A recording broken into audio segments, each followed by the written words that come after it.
Christmas song. Remember them? Dissing all over the place as usual. Absolutely. Dissing all his mum and everyone. Yeah, it's a little bit of cussing in there, which they bleeped out, thankfully. Carl's in a bad mood already. He's been in about 3 minutes and he's in a bad mood, getting stressed. If you can't hack it, leave. What's the matter with you? No, I'm just saying. I was meant to enjoy last Saturday off and I didn't. Why not? Why is that our fault? Because you weren't here? Just because... I don't know, but... Are you not in the Christmas spirit? Why didn't you enjoy last Saturday? What did you do? I went all the way back up north again, right? Because it was Suzanne's dad's birthday, right? I was busy last week, didn't have time to get him a present or anything. Didn't have time to get him. So I got to Euston Station, bought a card for him, which was a Christmas card, so he wasn't happy because he was saying it's my birthday, and I said, well, I won't be seeing you again. So I've got a joint card, and then we went out. Did you get him a present? Well, no, because we went out on Saturday night for something to eat at this pub that he likes. It was a nice steak and onion rings, right? Lovely. So he should have been happy anyway. Yeah. But... What, you paid for it? No. But you should have been happy anyway. Suzanne paid for that because it is her dad, right, not mine. So I said, all right, what can I do? I said to her. So she said, just buy a few drinks or something. Anyway, I didn't get around to getting drinks. I can't believe it. Can't believe it. Around to getting the drinks. Right, so I said, right, I'll pay for the cab. Right. Oh, what a lovely Christmas gift that is. Yeah, £2.50. I paid, it was like £3 there, £3 back. So £6 you spent on him? Well, no, I spent more. See, that's what he said. He said, get the Bolton back, can't you, for that? He said, oh, you spent on me £6 for my birthday. I said, no, I haven't, because I gave the taxi driver a tip. I'm a little bit worried about his attitude as well. Because even if, I mean, that is a stingy present, but you don't say... Well, let's be honest, that's the worst Christmas gift ever, because, I mean, you're pretty bad, like we discussed in the past, but at least you spend a bit of money. Yeah. It's just thoughtless. Yeah. This is nothing. I know. You haven't given him any time. I mean, I would... And I knew my demographic. They loved it, my family. They couldn't believe their luck. You know. Well, a tenner. You spent a tenner on him? Well, the cab fare was £6. But the thing is, I don't think he's saying that. I think it's the fact that this is like, you know, frittering away and it's kind of thoughtless, he would have loved to, I'm sure he would have been appreciative of a lovely £10 gift that you cared about and bought. A book he probably likes, Fly Fishing, doesn't he, by J.R. Hartley. If you'd have bought that, he'd have gone, that's what I was looking for. Or what I was looking for, Carl. Bloody hell, Carl, you little bald twat. That's just what I wanted. So, alright, so just calm down. So what have you got planned for Christmas? Is this what, I mean, are you doing the same approach with Carl, Suzanne? Excellent, you've paid me milk bill for this week. That were nice. I'm spent this year. So have you planned anything for Suzanne, or are you just... Yeah, I'm taking her out Christmas Day for something to eat. Well, does she know that? Was that... She's working today, so she you know, so... Right, okay. So what Christmas gift have you got? That's it, I'm taking her out. What, you haven't got a present? No, because we spent a lot. Don't forget, that's half yours, though. You're not going to just be sitting there watching her eat, going, oh, I'm hungry, but I spent all. You're going to be eating as well. That's half yours. So she's got nothing to unwrap. He's like a cat who's been hit. She's got nothing to unwrap. There's nothing. She's going to hand something over to you, because I've met the woman, she will. She'll hand something over, you'll open it, you'll love it. Right, I might get something today. You shouldn't take me to begrudgingly persuade me to do it. God. Yeah. Right, so... Yeah. Well, I'm gonna try and stick in some Christmas songs. We're not playing all Christmas songs, but I brought in a couple. So this is Christmas, John Lennon, The River, Joni Mitchell, Fairy Tale in New York, one of the best Christmas songs ever. Oh, what about a bit of Pretenders? That's a good one, 2,000 Miles. Let's hear it. It's the best of. You've been voting in all week, sending your emails. So here's the clips that you wanted. Karl Pilkington in the chair now. The talked about, the acclaimed Educating Ricky. Right, well, just in case anyone's new, doesn't normally listen, basically, I'm educating Ricky.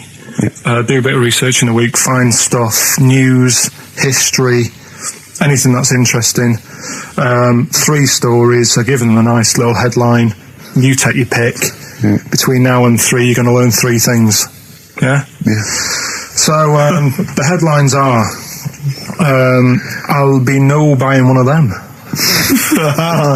us that again. I'll be no buying one of them. Nice, okay. Yeah. We've also got hippopotamus. Okay. Okay. And can you believe it? Can you believe it? Well, I'm going to go for hippopotamus. Hippopotamus? Hippopotamus. Right, well, this one, it's... I'm not going to take the credit here. I heard Christian talking about this on breakfast, right? Because it's a good story that happened. Basically, I don't know if I told you about it last week when we were having our spaghetti. But, I think you did. Right, I know what it is. I know what this is. Okay, I've not heard this. right, there's a little midget. Right, there's a circus. I'm loving it already. Circus going on somewhere. I think it was in America. And Is that present day or old times? I'm talking like in the last 3 weeks. Okay. Right, little midget. Circus, really packed out show. People are loving it. Steve, you'll ask the same question I did. I know. So there's a little midget jumping up and down on a trampoline. What circus is this? Right? Pay good money to see it. So everyone's clapping, and he's getting carried away. Because he can't believe it's that. He can't believe they're loving it. I didn't know they'd like a little person on a trampoline, but they love me. But you know what it's like when if there's a crowd of people sort of encouraging you to sort of go higher and stuff. Yeah. And I'm sure he knew it was getting out of hand. But he was jumping and he was coming down the road going higher, and he's going really high in the air, right? So he's doing this. Crowd are clapping. There's a hippo, right, just sat next to the trampoline, getting ready to come on and do his act. Oh, right, I thought he was in the audience. There's a hippo getting ready to do his act, Steve. Yeah. So He's a ventriloquist. What do you mean he's sitting by the trampoline waiting to do his act? Because why does he sit in the dressing room and they go, 5 minutes, Mr. Muss, 5 minutes, Mr. Muss. So anyway, right, so the hippo's there. He's getting annoyed because the midget's He's going, how can I follow this? How can I, this is really annoying. They're going to be, no. So he's thinking, he's already done the trampoline, my pogo stick out, he's never going to work. Yeah, go on. So there's a hippo waiting. See, it's a great story, and I just know he embellishes it or it gets slightly wrong. Go on. So there's a midget jumping up and down, the hippo's getting annoyed. The crowd are going mad, the midget's loving it, can't believe his luck. Although you think, he probably knows he's dicing with danger. Yeah. So, next thing you know, they're all saying higher, higher. He gives it one big, heavy sort of landing on the trampoline, goes really high, but goes off at a funny angle. Oh, hypotenuse. Okay. Yeah. And sort of flies out. Hypotenuse! Sure. Flies off at a funny angle. Oh, dear. Hippo's there, swallows him whole. Crowd are clapping, thinking that's why the hippo was waiting there. Rubbish. Rubbish. It's not rubbish though. But no, maybe there was an accident in a circus with a midget and a hippo, but at no point was this hippo waiting to go on, going, come on. The midget flew off at hypotenuse and landed in the hippo's mouth and was swallowed whole. This is what you embellish it. That is great. And what's I have to say though, Rick, when I heard midget, trampoline, hippopotamus, I was thinking accident waiting to happen. Yeah. So yeah, maybe. I mean, it is that you should never put those three together. Never. It's a recipe for disaster. Everyone knows that. Midget, trampoline, hippopotamus. Are you mental? You're asking for trouble. Well, you know when he told me it, he said, and the midget, he didn't mention the hippopotamus, and he said the midget went on, and soon he fell off, and the hippo ate him. And I said, sorry, what was the hippo doing there? He went, it's a circus. I've never heard of a circus having a hippo. No, what do hippos do? What can they do? You can't train them, can you? Aren't they very deadly? They're huge, aren't You can't have a hippo in a circus. You're not thinking of Zippo. Isn't he the clown? Yeah. It wasn't some sort of where Zippo was eating a midget and it's some sort of horrible sexual act. No, it was definitely. I heard it on breakfast, right? Oh, okay, sorry. No, it's definitely fact. Yeah, okay, right, truth. okay, good. Well, let's play a record then. All right, here we are then. Oh, Scorpio Rising, Death in Vegas on XFM 104.9, about 1:05 Saturday. Here we are again then. Ricky Gervais, Steve Merchant, Karl Pilkington. I can't believe our luck. Oh, all right, Karl. All right. Yeah. So what are we doing today then? Producer. Right. Well, Oh, sorry, I always laugh instinctively when I hear Carl's name and that word. Yeah. right. Well, why is that? Because it is. I had to come up with some new features again for this new year. Okay, I'm excited. What have you come up with? We We are the backbone of this show, Carl. Yeah, we'll tell you. We've come up with some pretty. What's yours first? Right. Go on. Right. Well, Rockbusters. That's old. That's not a new feature. Yeah, but we'll keep it. Right. For So another you're bit. just keeping an old feature. Okay. No, it's an old favourite. I'm sure there's a lot of people that are going, phew, I was worried that he'd lose Rockbusters. Rick, I've just come up with a new idea. Why don't we just play some records that we like? There's a new idea for 2003. Yeah. Oh, you know what we can't, Steve? Because the library's out of order. Oh yeah, the record label, we can't get in there. We're not allowed to get in there. We had to scrounge something from Capital Gold. So anyway, right. Go on. So we got Rockbusters. What are they doing with the library? Are they getting some records in that we want to play? Is that their new idea? I know. Let's get some records in. Yeah, they they're want to play. sitting out the Gina G. Yeah. 4 non-blondes. Goodbye. Give that to Foxy. Go on. Sorry, Carl. We'll do. We started Do We Need 'Em in 2002. Do we need them? Do we need them? Yeah. We'll continue that. Got a new one, haven't Explain that later. Yeah. Right. you? Yeah. And then the new stuff comes in. Ooh. Right. As always, I like to sort of get words and tweak them and stuff. Sure. Yeah. So I was thinking of either doing something with. There's a lot of weird rituals, isn't there? A lot of weird rituals. Yeah, there's weird stuff going on around the world. There is, yeah. And I was going to tweak that to rituals. Okay. Right. Again, starting with the title, the pun first, then working out what it is. Well, I found some weird stuff. Oh right, so it's specifically Just stuff what? that goes on, like rituals. there was Most of the weird stuff I've heard about happened to you in Manchester in your early years. well, in India, apparently it's good to have a flat head. So the Again, just flirting, just bordering on the racist, but never really gets there. Always. Well, because there's no intent. There's no hate. It's just clumsy. it's just stupidity. Yeah. Exactly. Go on. What do you mean? What do you mean? It's good to have a flat What head. do you mean it's good to have a flat head in India? we'll talk about it later. Brilliant. That's rituals. So You've you're hooked loving a few that already. people. You've hooked a few in. Go on. All right, so we'll have that later. So it's hold on. essentially like Educating Ricky, only is specifically about rituals. Is that strictly speaking what it is? Okay. suppose so, but then again, you could say radio is all the same because it's people talking. Okay, Carl, brilliant. Brilliant comeback. Yeah, So- brilliant comeback. Not all talking nonsense though. Well, So that's where we're different. Go on. also, right, I like teaching you stuff. Yeah. And you've done well. So what I'm thinking is, rather than just touching on a topic, sort of giving you a few bits of information on one See, topic. this is what I'd like to do, because the last thing you taught me, I remember, was there was a blind girl, she hit her head and she could see, and that's all I got. Yeah. So if you could go into that a little bit more, that would have been educating me. Well, today we're featuring stuff on World War 1 and 2, right? Oh, So go that's that little title for all this little thing is, what do you think of that then? What do you think of that then?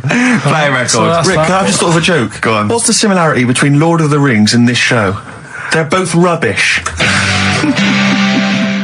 Travis, level come through on XFM 104.9, Ricky Gervais, Steve Merchant, Karl Pilkington, etc. Got some great tunes actually lined up. Excellent. I've brought in some Amy Mann, some Neil Young. I'm playing my favourite Clash track. What have you got for us, Steve? I got a dynamite hip-hop tune by Yeah. The Roots, which I think you'll enjoy. Love it, love it. Got a little bit of Joni Mitchell, maybe swing that on later. Oh, excellent. I nearly brought in some Joni Mitchell. Good job I didn't. Yeah, exactly. It wouldn't have made any difference. It wouldn't have made any difference. No, we We'd you'd have have probably played yeah. yours, and then Yeah. I'd have been Fine. told to Go away. wee with a flea in my ear. Carl, what have you got lined up for us as the producer? Right, well, Rockbusters. Been off this week again? Has he? Yeah. Another week off? Another week off, yeah. No, I didn't have a full week off. I had 3 days off Yeah. because I was working all over Christmas. Yeah. And still didn't stop working, preparing stuff. You've got a nice load of prizes there that I've sorted out. I had to come in especially to sort that out. Yeah. Rockbusters. Did you will rifle continue. through the drawers up at Capital Gold instead of down Yeah, here? yeah. Rockbusters, we're still doing that. Yeah, you're bigging it up. Yeah. He's bigging it up. Yeah, still doing that. We've got that. Last week, we sort of changed Educating Ricky a bit.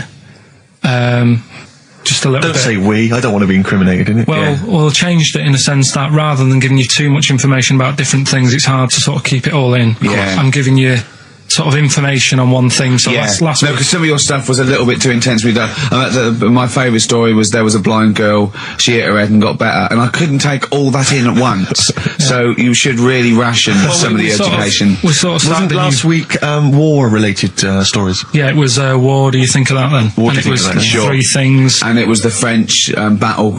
Going over the top was John's got a moustache, which you think was ambiguous because someone might have said that anyway. Well, look, you've remembered it. So it's working. So we'll be doing that. And last week Loads of French people have just gone to war who were listening to this. Yeah. you said you wanted to learn some science this week. Did I? Yeah. So the title this week for that is I Said I Would Sort You Some Science Out. Acid. 'Cause that's How long did that take you to come up with? Listen, well, you know, people love Carl. There's comedians come to me and go, Carl's the funniest man. They absolutely love him, right? But I think we're only seeing half of it, right? If we can get him on television, his face then, when he's told me that title, was like a child at Christmas. Yeah.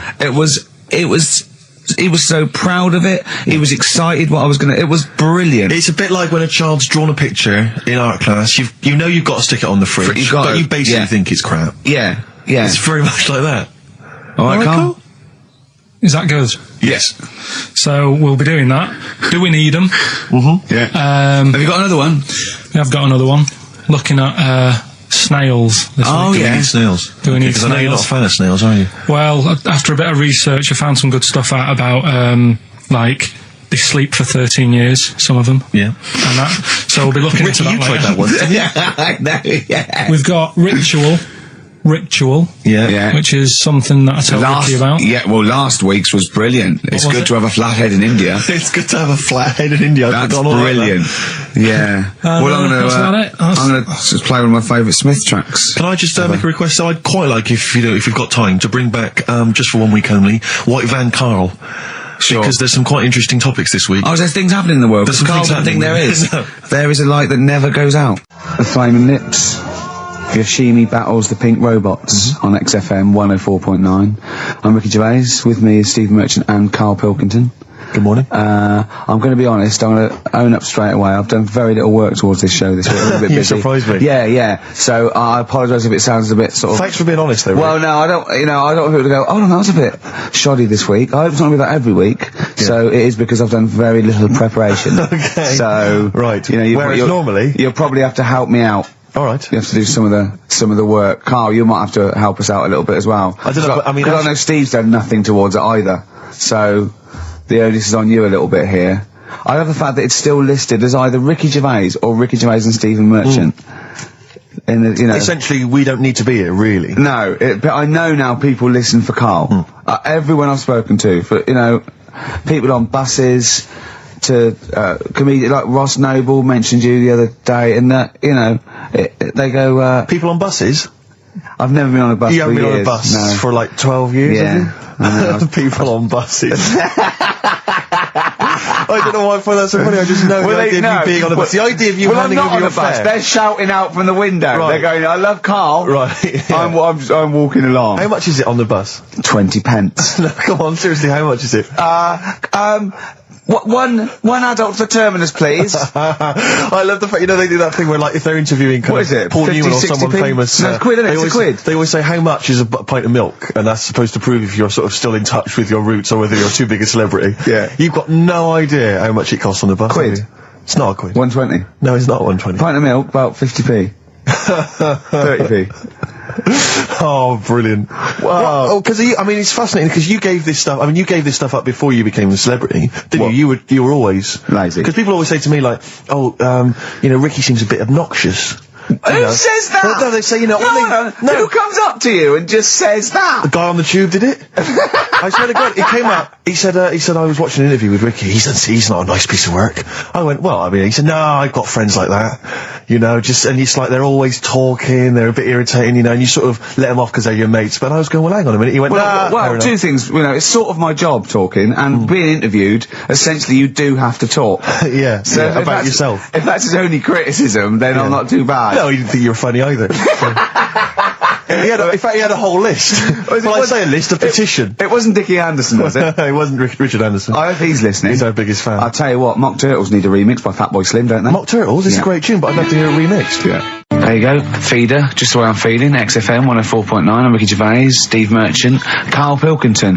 We've got a great show lined up this week, haven't we? Go on, what have you got planned? Well, I've got songs from David Bowie, Thin Lizzy, Gene, AC/DC. You heard Feeder there. You got, Smiths, all that. We got a great feature, a new feature. We spoke to Karl in the week, and we worked out a new feature where people are going to give him sort of like problems to solve. There could be scenarios, there could be management scenarios at work, you know, problem solving, things like that, organising things. He's a very good organiser. So I'll tell you what happened. He's dropping Do We Need Him because he's getting fed up with scientists. He thinks there's a conspiracy and they're getting together and they're never going to lose an animal. Right. So he's just fed up with that.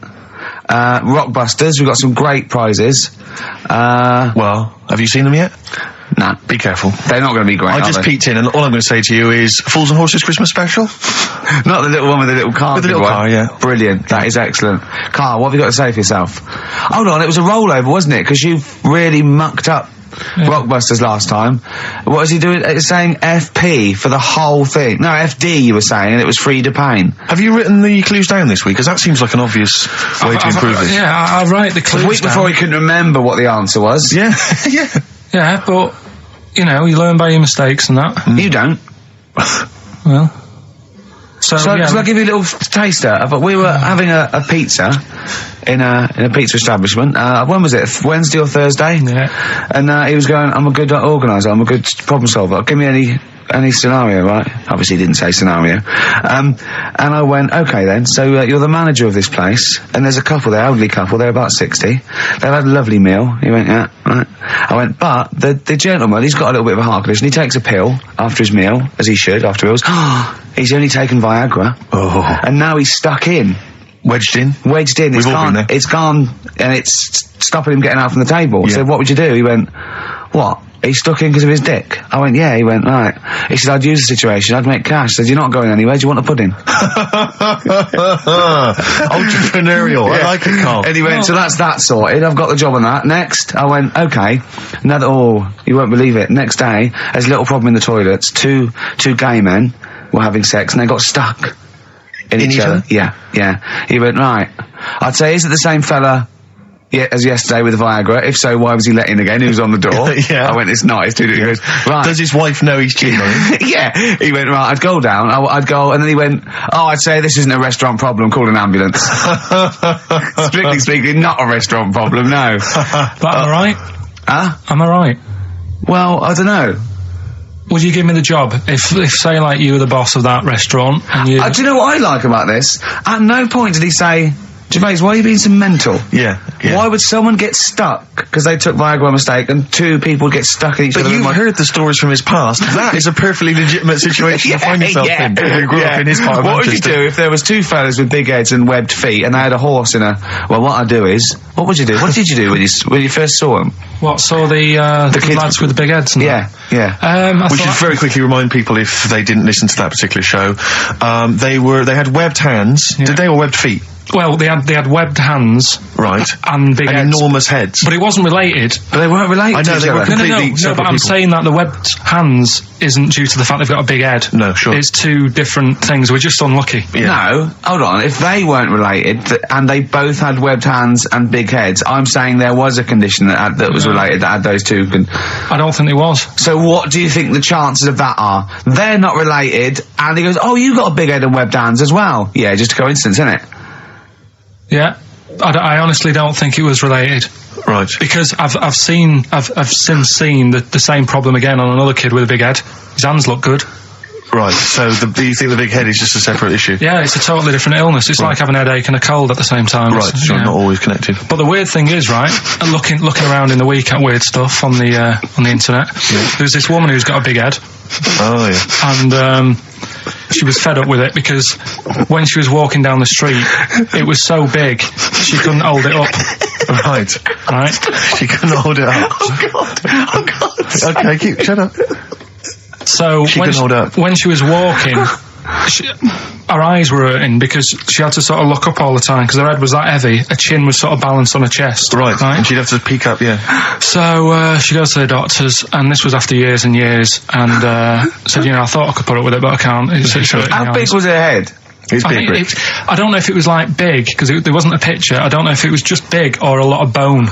so it was heavy. Right, like the Elephant Man, just So outcrops. yeah, right. So the doctor said, we can sort that out, but we'll have to take your head off. Right. Okay, Listen to this. Okay, Listen, keep going. because what you don't seem to understand is I have the same reaction to you when I see it. Yeah. What? Right? You're quizzical yourself. So I looked at it. They took her head off, chipped away a bit of the bone, made her head lighter, put it back on.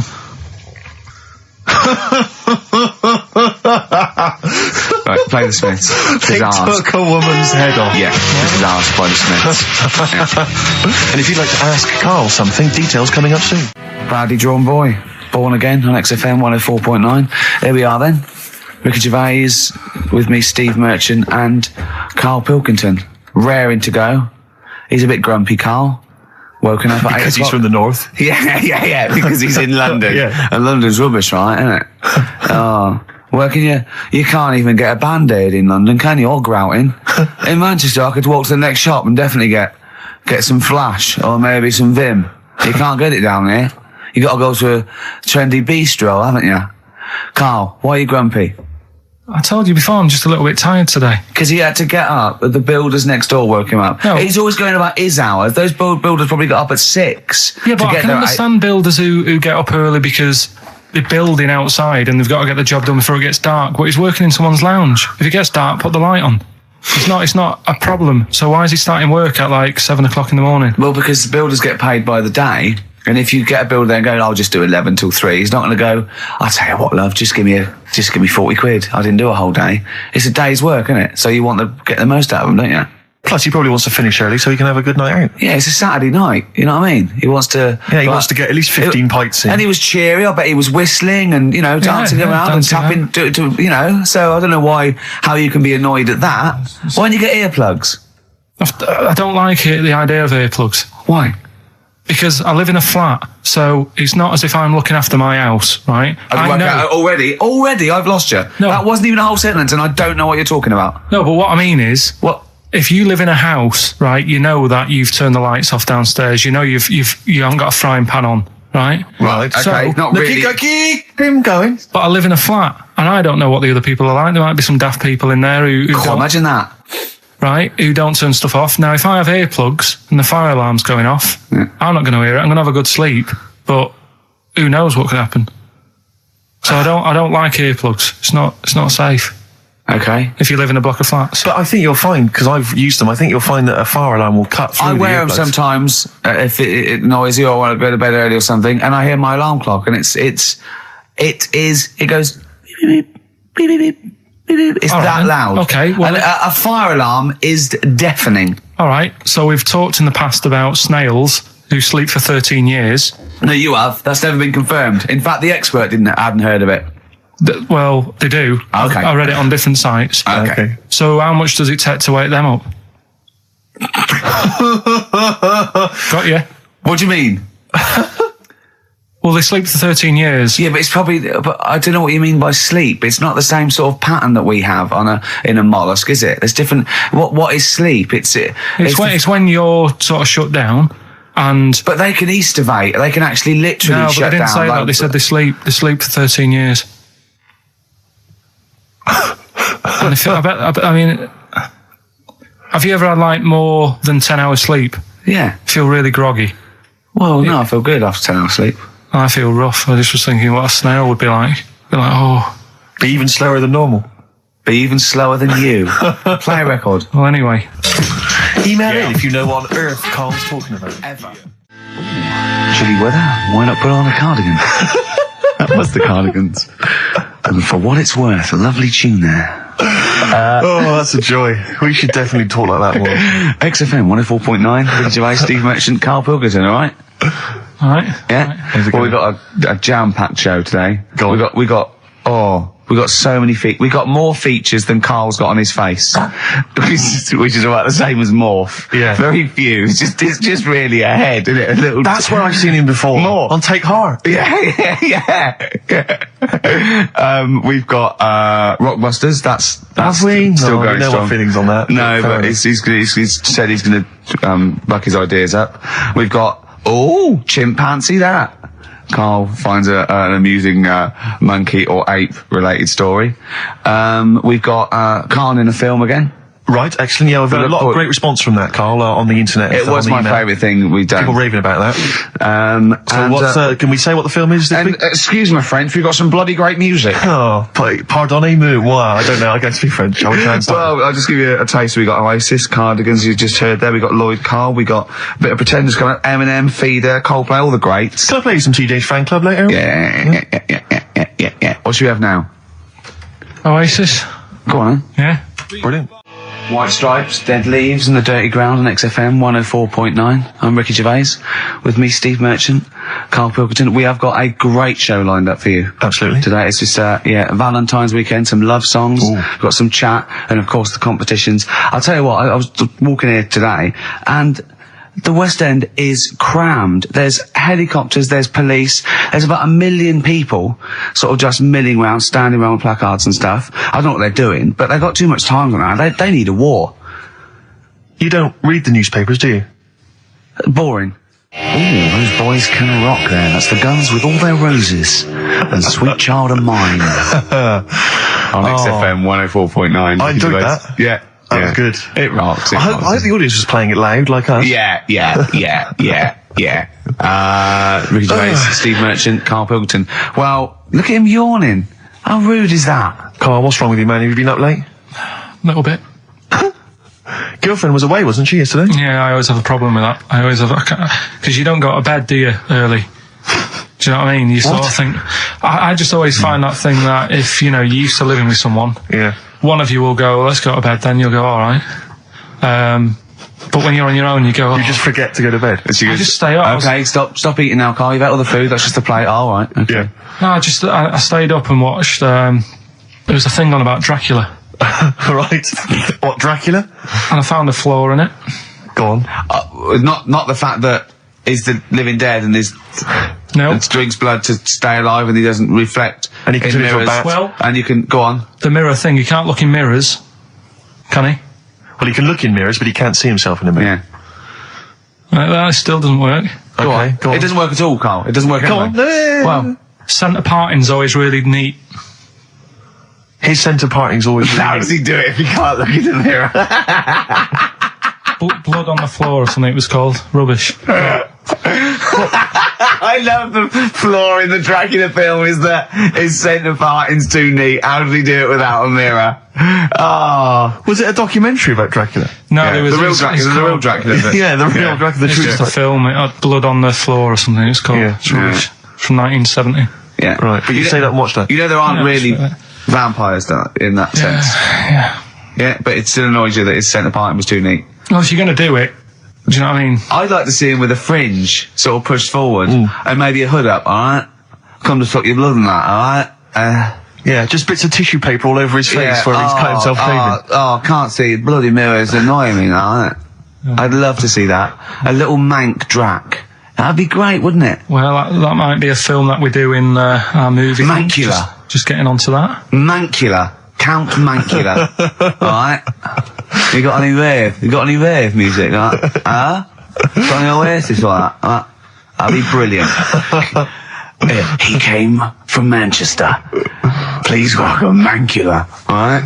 That'd be great, wouldn't it? His hair's a mess. Well, I can't see in the mirror, can I? Well, we've got a show lined up for you. Sad news for Rockbusters fans. It is going to be the last Rockbusters. Does that mean that we are doing another one and it's the last one? Or We are we've doing strapped another all one, together? and it's the last one. Oh, man. Got a bit of a special one, Steve. Have you? Yeah. It's just sort of done. It makes sense. No, First time only. it's done on accents because I'm running out of clues and that to use. Oh, is this as good as the Jamaican one? The trout spinners. The trout spinners. So it doesn't work at all. A bit like that. Okay, so go on. What's the gist of this one? Well, it's just I've been the sound effects bit that didn't really work out. So there's 3 sort of cryptic clues. Yeah. And Sort of cryptic, yeah. it's done on accents, and I've sort of worked down the country. So I've got a northern one, I've got a Brummie one, and I've got a Cockney one. All right, Excellent. we'll look forward to we're that. doing We've that got later. quite a lot of competitions, haven't we? Because you've also got your film competition. He's appearing in The Shining this week, Steve. Excellent. Okay. We've also got, chimpanzee that. More monkey news from around the world. Monkey news. Stay tuned for that. But there's one that I thought we could phase in as we phased out Rockbusters. It's an old favourite. Carl, it was before your time. XFM Family Fortunes. XFM Family Fortunes. It's brilliant. Get a It couple owns of people nothing online. to TV show Family Fortunes. No, it's XFM Family Fortunes. You can't get him on that. So we'll be playing that a little bit later as well with two lucky people at the public, and we'll be giving away some great prizes, I imagine, Excellent. Steve. Yeah. Go through those a little bit later. Yeah. As it was Valentine's weekend, what about a lovely song by Lloyd Carl, like lovers do? 104.9 XFM, Ricky Gervais, Steve Merchant, Karl Pilkington's pressing the buttons. We're playing some great moments from the last 3 weeks. And some great records, Steve, from the last 2 weeks. That's true enough. Yeah. We're not actually here today. What are you up to today, Rick? It's 8 hours earlier, so this is about 2 o'clock probably. Mm-hmm. So it's about 6 o'clock in the morning. I'm still in bed, mate. I'm asleep in my hotel room. Now, where are you? We're in LA. Los Angeles. Yeah. City of Angels. Rick. Yeah. City of Angels. Yeah, and so that's what we're doing. We're doing stuff like that. That's why we're not here. We're not here next week either. So next week is the best of this week. What?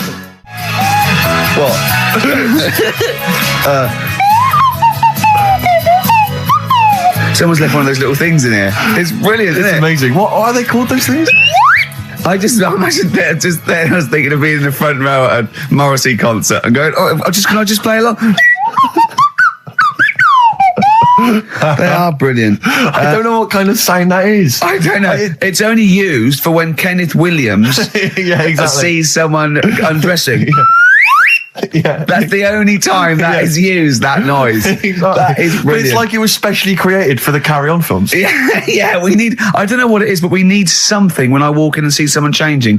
Well, what about this? There is a light that never goes out by the Smiths.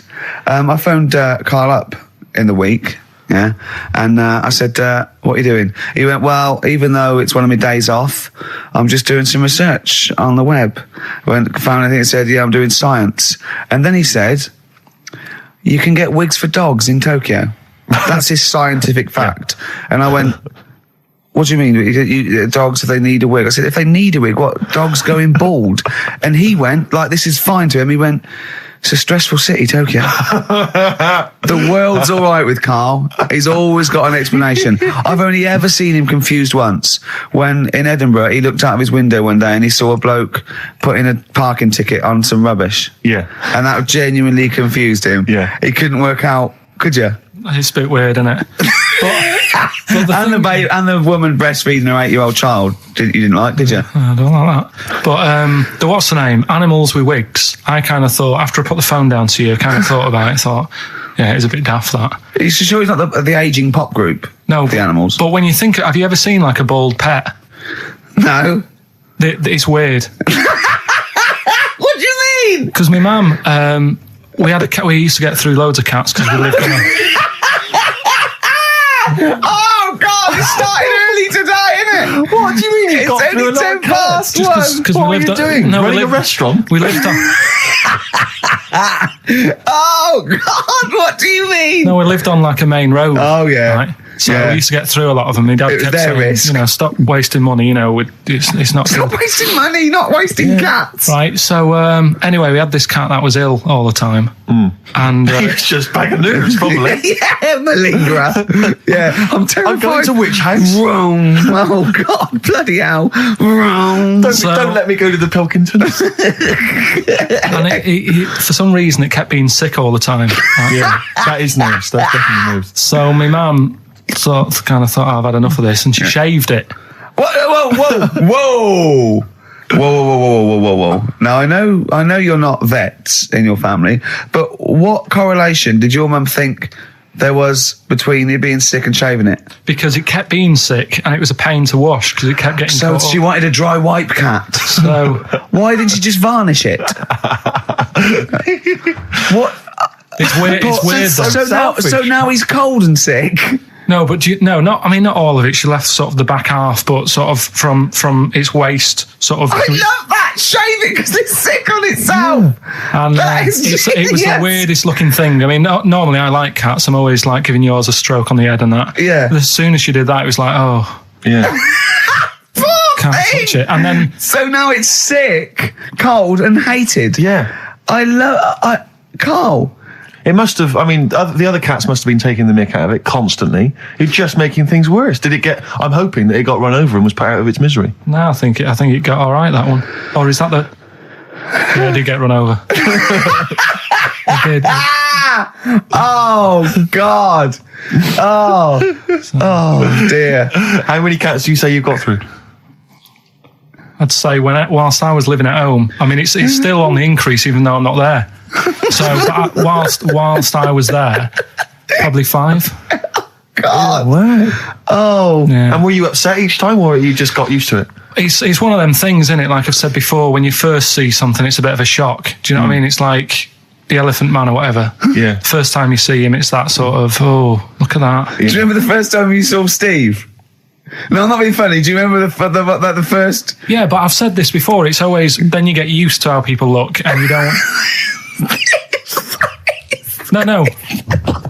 I'm going to burst. You have to play a record. No, but... Because I just see Steve's face. No, but I've got used to it. Shut up. Well, here we are again, XFM on a Saturday. Just gone 1 o'clock, Steve, if I'm very much mistaken. But we're not here as such. We're away again, gallivanting around. We've got to do the special sort of best of again. Okay. Which we did a few weeks ago. So this is the best of the last 3 weeks. Which I think is, I think it's the best 3 weeks we've ever had. But I'd like it condensed into 2 hours. Yeah. Yeah. Some great music as well in there. Yeah, there'll be some great music, interspersed with fine chat that you've already heard. Yeah. Except this bit. This bit's new. We've actually, out of the kindness of our heart, we've come in last week. Yeah. Yeah. And we've done a few clips just because we felt a bit guilty about shooting off. Yeah. And leaving. Even now, having heard this link, I'm beginning to wonder if it was worth our time. Oh, dear. You know, I've said in the past to you, Rick, that my grandparents, so I love them dearly, but it's like for the last 30 years, they've been waiting to die. I know. It's like they just sort of, it's like, you know, the novelty wore off of life. Life in the 50s. Yeah, they got kind of bored of it. Life, in the 40s, it was brilliant. All sat around the old Joannas, the bombs fell, singing. They loved that. The 50s, you know, that was great as well, because that was the post-war years. It was, it was a bit tight in the pocket, but it was all right. Everyone pulled together. And then the 60s came along, all the crazy music, the funny hair. Let's stay in bed. They basically stayed in bed. And it was one Christmas when my grandmother said to my dad, what do you like for Christmas? What do you fancy for Christmas? And this must have been, I don't know, 20 years ago.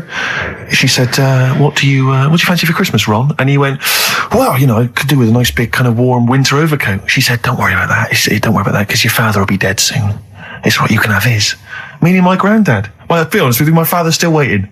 Which is good news. Good news for my grandfather. Less good news for my dad. He's freezing. He's freezing. He finds out, how is he today? He's fine. Oh, okay. Oh, I'm freezing. It is it's such a weird mindset, that. I think that to me is what sums up people from that older generation, the 40s and 50s. And it seems to me that you've got that kind of mindset. It's like you were born in the 30s.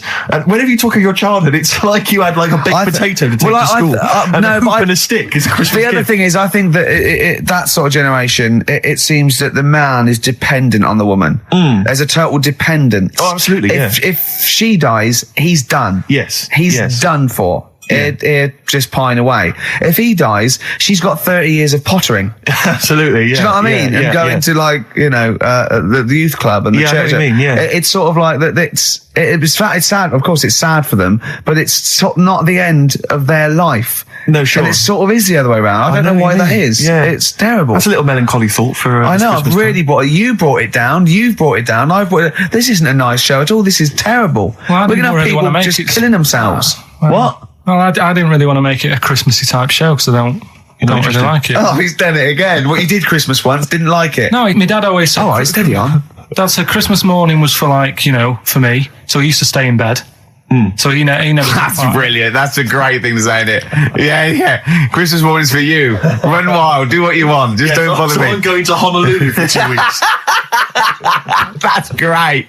Dad, it's Christmas. Do I have to do anything? No. So my mum used to get up because she used to like to see my face light up, you know, when I open my presents. And then...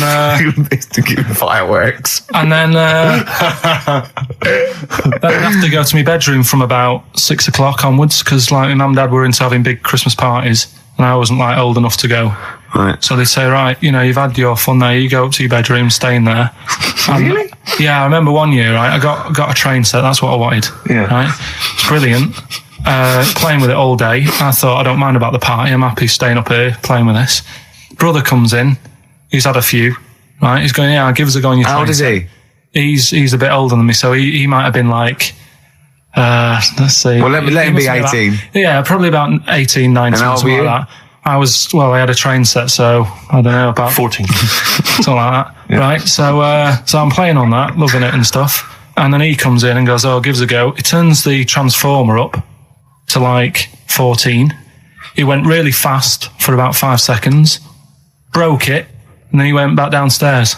Wow. So Christmas, I hadn't even got to Sounds Christmas like Day. the Conservative government with British Rail. Satire, that is. Rick, I just thought that there's satire. If there's any satirical shows listening or it doesn't work. It magazines, doesn't work in any way because there's the analogy falls down apart from there being a train. think it through though. British Rail was trains, Yeah. and the government broke the trains in many. Well, they didn't break them, like not officially breaking them, but they kind of. It does work. It's perfect. Oh, I'm very pleased with that. And I can't. And no one's asked him to be on. Have I got news for you? It's weird, isn't it? Because It is strange that when you've got a satirical mind that's as quick as that. Yeah. All And right. it's broke your little train set. So what did you do? I just like watched telly and had some sausages. I bet you were happy with that, though, weren't you? Oh, it's a bit annoying though, isn't it, when your main present of the year's been broke. And did then, it ever get it fixed? No, that was it. Put away. I'm intrigued why your parents wouldn't let you come and join in the festive fun. Was it like really debauched down there? Was it like eggnog everywhere? this- Well, just no, a lot. but I mean, that's fair enough. 6 is a little bit early, but I just think, if you're a kid, he had his fun, put him to bed at 8, maybe. And Do you think so on Christmas Day? I thought that was a day for family. Well, not if there's a party going on. And Well, then don't have the party on the Christmas Day. is Well, my point. that's another option. Yeah. Your parents are weird, aren't they? A strange breed. Well, I think that was the year, right? You're talking about buying presents and stuff. I think I did treat my mum to. I didn't buy my dad anything. I think that was like when I got a bit older, I used to get my dad something because he wasn't that bothered anyway. No. So got my mum. There was a cheap shop, right? Of course. Thank God for that. Called Snips. Right? So I went in there and I thought, let's see what I can get her. And remember Victoria Plum? I don't think so. Well, it's like a fairy character. Right. Right. I mean, mum's into gnomes and stuff. Right. So I thought, right. She must be pleased with you, then. Victoria Plum. I was thinking, is that one of the neighbours? Is it like a brandy Do you liqueur? remember Victoria Plum? Victoria Plum. Victoria Plum, yeah, it's like a little fictional sort of character, right? Okay. So I saw it, I thought, yeah, she'll love that, right? So I did my paper round, saved up for 2 weeks, right? Got that sorted, went to Snips, bought the Victoria Plum. Next day, I'm in town with her, right? So I think, I know what I'll do. I said, come in here a minute, right? So we go in and we're looking around and I tested her, right? I went, look at that there, that's all right, innit? And she goes, oh, it's bloody awful. Oh, Carl. Oh, Carl. Oh, God. So then Christmas Day comes. I said, don't bother opening it. She said, no, why? I said, Oh, "Don't." no. Why did you still give it to her? So, well, it was too late. I'd already bought it. Oh, Carl. So she opened it and I was like, and she said, oh, that's nice. I said, why are you saying that? I said, the other day, she said, it's bloody awful. She said, oh, no, I thought you were pointing at something else. Oh, no. So that's why I don't get anyone anything anymore. Oh, God. Play record. Oh, God. Oh. Beautiful day. You too, to kick off the show, Steve. Absolutely. The Ricky Gervais Show with Steve Merchant. Hello there. And Claire Sturgis. Hello, Indeed. boys. Carl's ill.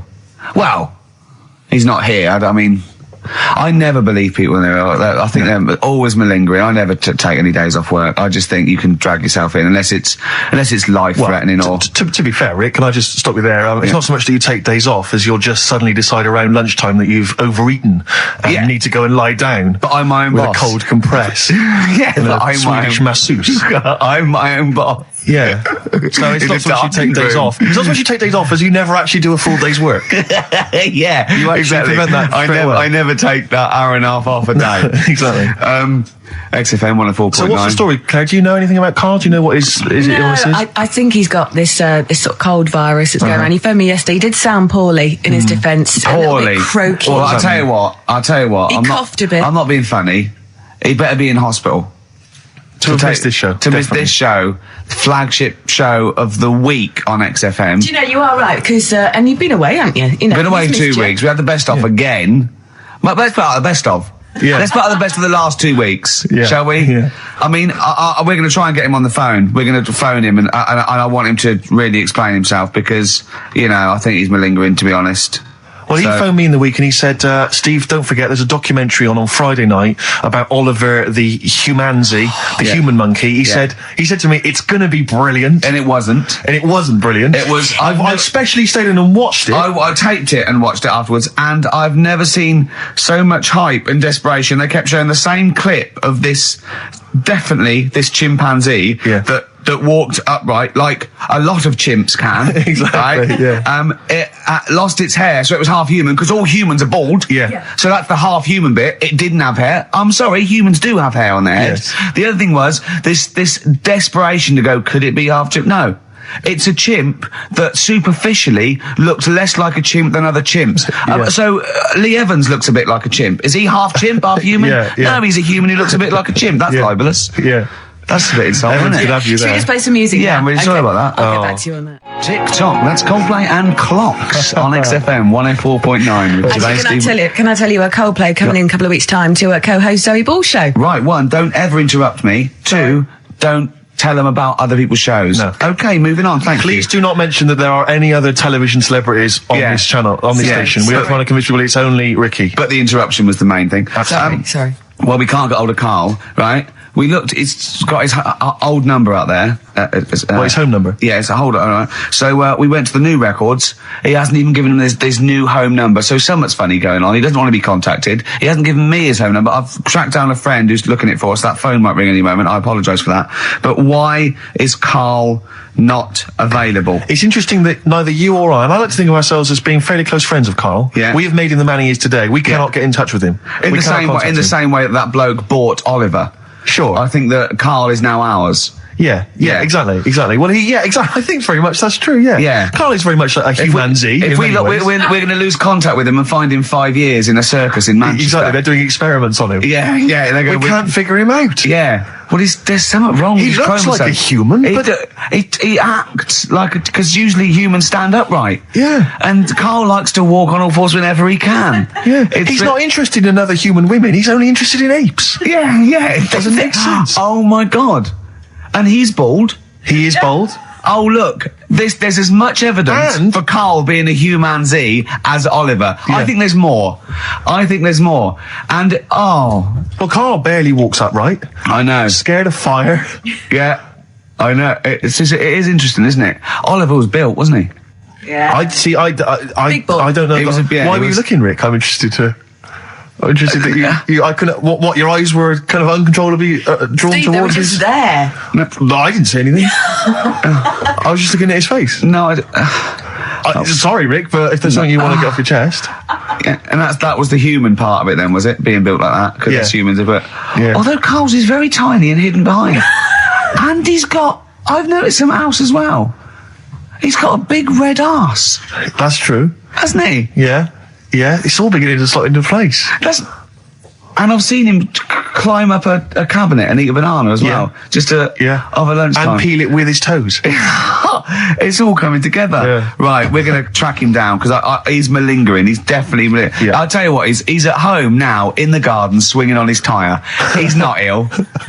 I think more truthfully, someone said to me that I said Carl might be ill. They said, right, are you not going to do the radio show then? Well, that's what annoys me. I mean, that's the biggest problem is that, let's be honest, we haven't got anything without Carl. All we've got is the hook. People are staying listening because eventually they think we might get through to him at home. Yeah. And there'll be fun on this show to be had. If we don't get in touch with Carl, I think we may as well just shoot off and leave Claire to do the show. I've got some great music. Is that not a... Well, it's a small. Well, you could leave the music with conversation. me. I could just play There's not it. many That is reasons true, isn't it? to be here. Okay, well, play some great music now, Play a Steve. great tune. Okay, wedding present, Steve. Yeah, I'll explain what it is afterwards. Just play it. It's a joy. There's a monkey theme. There is a monkey theme. monkey connection.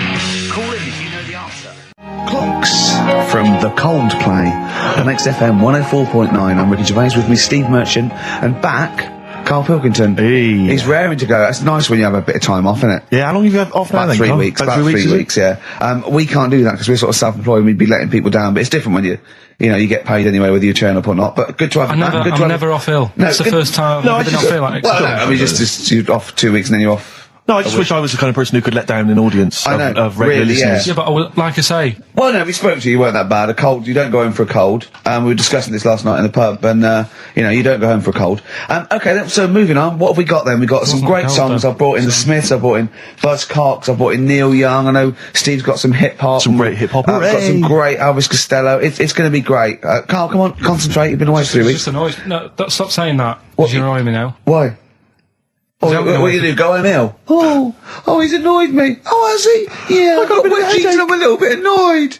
Can I have some time off but still get paid? Yes, of course you can, Steve, Carl. right? He called me up, winding me up about this, and right, I'm 30, right? I'm 30 now. I can only remember being off 2 times. Oh, his memory's going as well. You had some time off. And both of them were when I was at school. School? What's school? One when it was windy. Why did you have time off? Because it was windy. But to be honest, Carl, that lasted for 7 years. Your time off at school. Why did you have time off? Because it was windy. Were you windy, or was it windy outside? No, it was like when Your auntie wasn't out the window, was she? when the winds were bad in the 70s, and my mum said, "Oh, What's it? Whoa. What? I remember space operas and flares. I don't Yeah. remember the winds being bad in the 70s. well, my mum just said, you might get blown into the road, so don't." She had so much faith in you, didn't she? As a human being. Is that why she got fired from the pie shop? I'm not coming in today, I might get blown into the road. God. The funny thing it was, right, Steve, they had this thing going at school, because a lot of people used to wag it back then. You still what? Wag it, sort of not go in, Right. right? And they sort of tried to make it interesting for you by giving you a An education. certificate if you did a full week. Reward for the rest of your life with achievement. That sort of carrot. And also, like, let you go home at 3 o'clock on a Friday, Right. If you'd done a full week and that. right? Yeah. So it was lovely weather all week. Then it just sort of changed on a Friday, and I got up and it was all windy. It's My always mum windy said, for Friday on 7, isn't it? don't, if you don't want, don't go in, because, you might get blown into the road and that. So I said, all right, then I'll stay off. And, So why did you told you to hold on to a fence or walk you there? What's this? Don't go out. Immediately give up. I love this getting blown into the road. Is that based on your cats that kept getting blown into the road? well, so I got to school on the Monday, right? And the teacher said, Took you a right, long time. today, to punish you, you're the only one who wrecked the whole week, right? Everyone else came in. You didn't. So everyone else is going home at 3 o'clock today. But you're not. Brilliant. Serves you right. And I wasn't bothered though. It was great because I said, well, you'll have to stay with me, won't you? And it was great. So all I did for half an hour was doodle and stuff. It was great that afternoon. yeah. And that was ages ago. That was like when I was about 8. And that's one of the times I was off ill. Yeah. So it was, but that wasn't even ill, that was wind. Yeah. Yeah. So Yeah. Yeah, it's a bit different when you're To be in the honest with adult you- world, though, Carl. You can't just not turn up because you've got a bit of a cold or you're a bit fed up. I mean, we had an appointment 4 o'clock Thursday, wasn't it? And he had to call it because I cancelled it. Meeting went on a bit late. Time management. Get things done. If it was important, you'd get it done. Play a record, Carl. Pull your finger out, please. Oh, that's them Red Hot Chili Peppers, and they can't stop. I'm Ricky Gervais with me, Steve Merchant and Karl Pilkington. You're listening to XFM 104.9.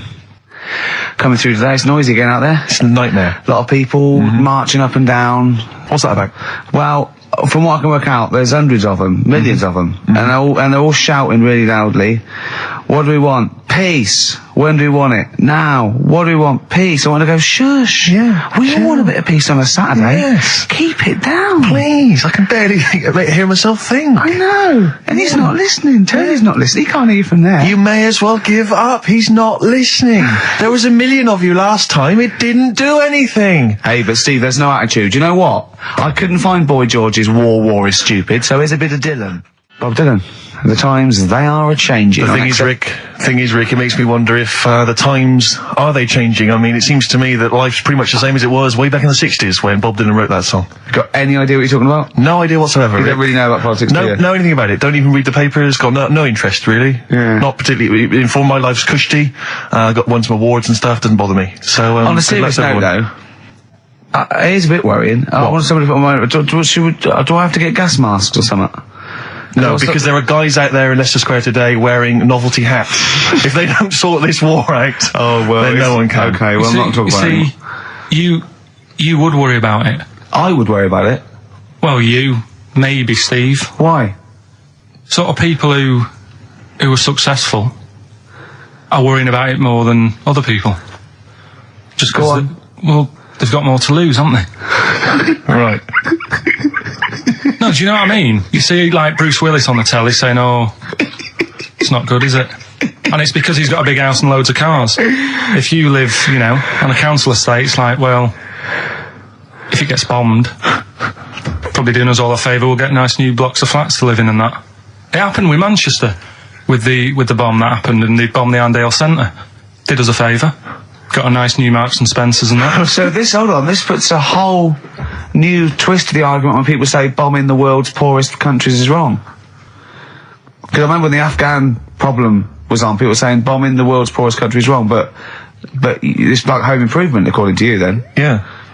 Because they've got a brand new B&Q, have they, over there? They're popping down there every Sunday. Anyway, let's not go on about it. Yeah. 'Cause Well, think what you're saying. yeah, I know. My family was killed, but look, a carpet warehouse. Yeah. Do you know, I think, you know, people don't want to hear about this today from us. They want to hear, you know, the new features, the songs of phrase.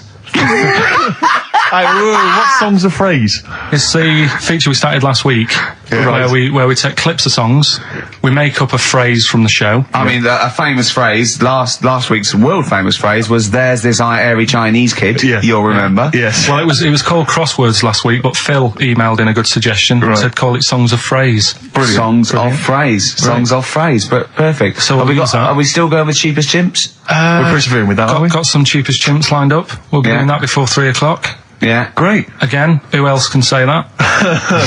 So good. So for the next 2 hours, everyone should just bury their head in the sand, ignore the world's problems, and enjoy features such as Cheapest Chimps and songs of phrase. And a bit of Shearing Braves. Oh, class. Placebo, the bitter end on XFM 104.9. I'm Ricky Gervais. With me is both Stephen Merchant and Karl, the K-Man, Pilkington. Oh. So you've already got that. That's safe. It's only 4 minutes past. You've had Placebo and you've got us three. So You're definitely going home with that. yeah, whatever that's happens. safe. That's on its way to the hospice. Exactly. You've banked that. Yeah. Now, do you want to gamble all that to go on and listen for another 2 hours? Well, you could walk away now and you're up. Yeah, you're up. You're already up. Right, that's brilliant. You have not wasted any Or time. do you want to gamble that against another 2 hours? It might be shoddy, it might go downhill, but it might get even better, Karl. What do you say they do? Listen for another 2 hours? Yeah.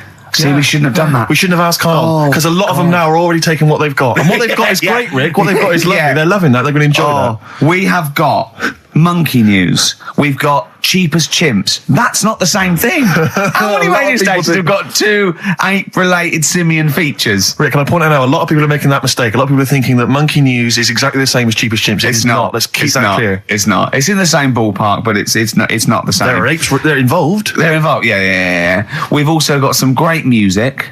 Yeah. We've got an amusing sketch about a fly. Oh, he's looking forward to that. Oh, and Mystique are dropping in. Let's hope the Mystique ladies are coming in. Singing their music I for us. want to kick off with a song that is, you know, you've got like half a dozen posing songs that when you're sort of like between 14 and 18, they were the ones you'd put on to get ready to go out or just pose around or be that pop star or think you're on stage or whatever or in the video. Yeah. And embarrassingly, I dug this out and I remembered I used to post this like a mother when I was about 14, right? This is Street Life by Roxy Music. You used to do... Mine was Oops Upside Your Head. Yeah. It was just me on the floor in my bedroom. One day there'll be other people in this imaginary boat. yeah. Elbows going everywhere, knocking over vases. Yeah. But then I remember later it was Black Lace's Superman, which is something similar. Do you remember that? That was brilliant. Wow. Spray, ski, da-ding, da-ding. If you've out there in Radioland got any funny jokes, then call in. Email them in because we need some. Oh. Hickory dickory dock, some lads there just wrote a song called Clocks. The lads are Coldplay. And the song is Clocks. I'm Ricky Gervais, with me Steve Merchant, Karl Pilkington, pressing the little buttons there. XFM 104.9. What's that little Well, I think I do more than press the buttons. Right, see, this is it, right? Karl has had a little strop on since last night, okay? And He's had a little strop on. Yeah. You said strop on. I just wanted to clarify. And I don't know why. He says that I'm an annoying person. He says that I wound him up, right? Which I don't know. He says that you're winding up because you're sort of like negative about I'm everything. negative? Yeah. And, but what I think it is because we pointed out that his lateness is unacceptable. Yeah. He said, meet you at 6. He turned up at 20 past. He said, well, someone stopped me in the corridor. I don't care. I've got stuff to do.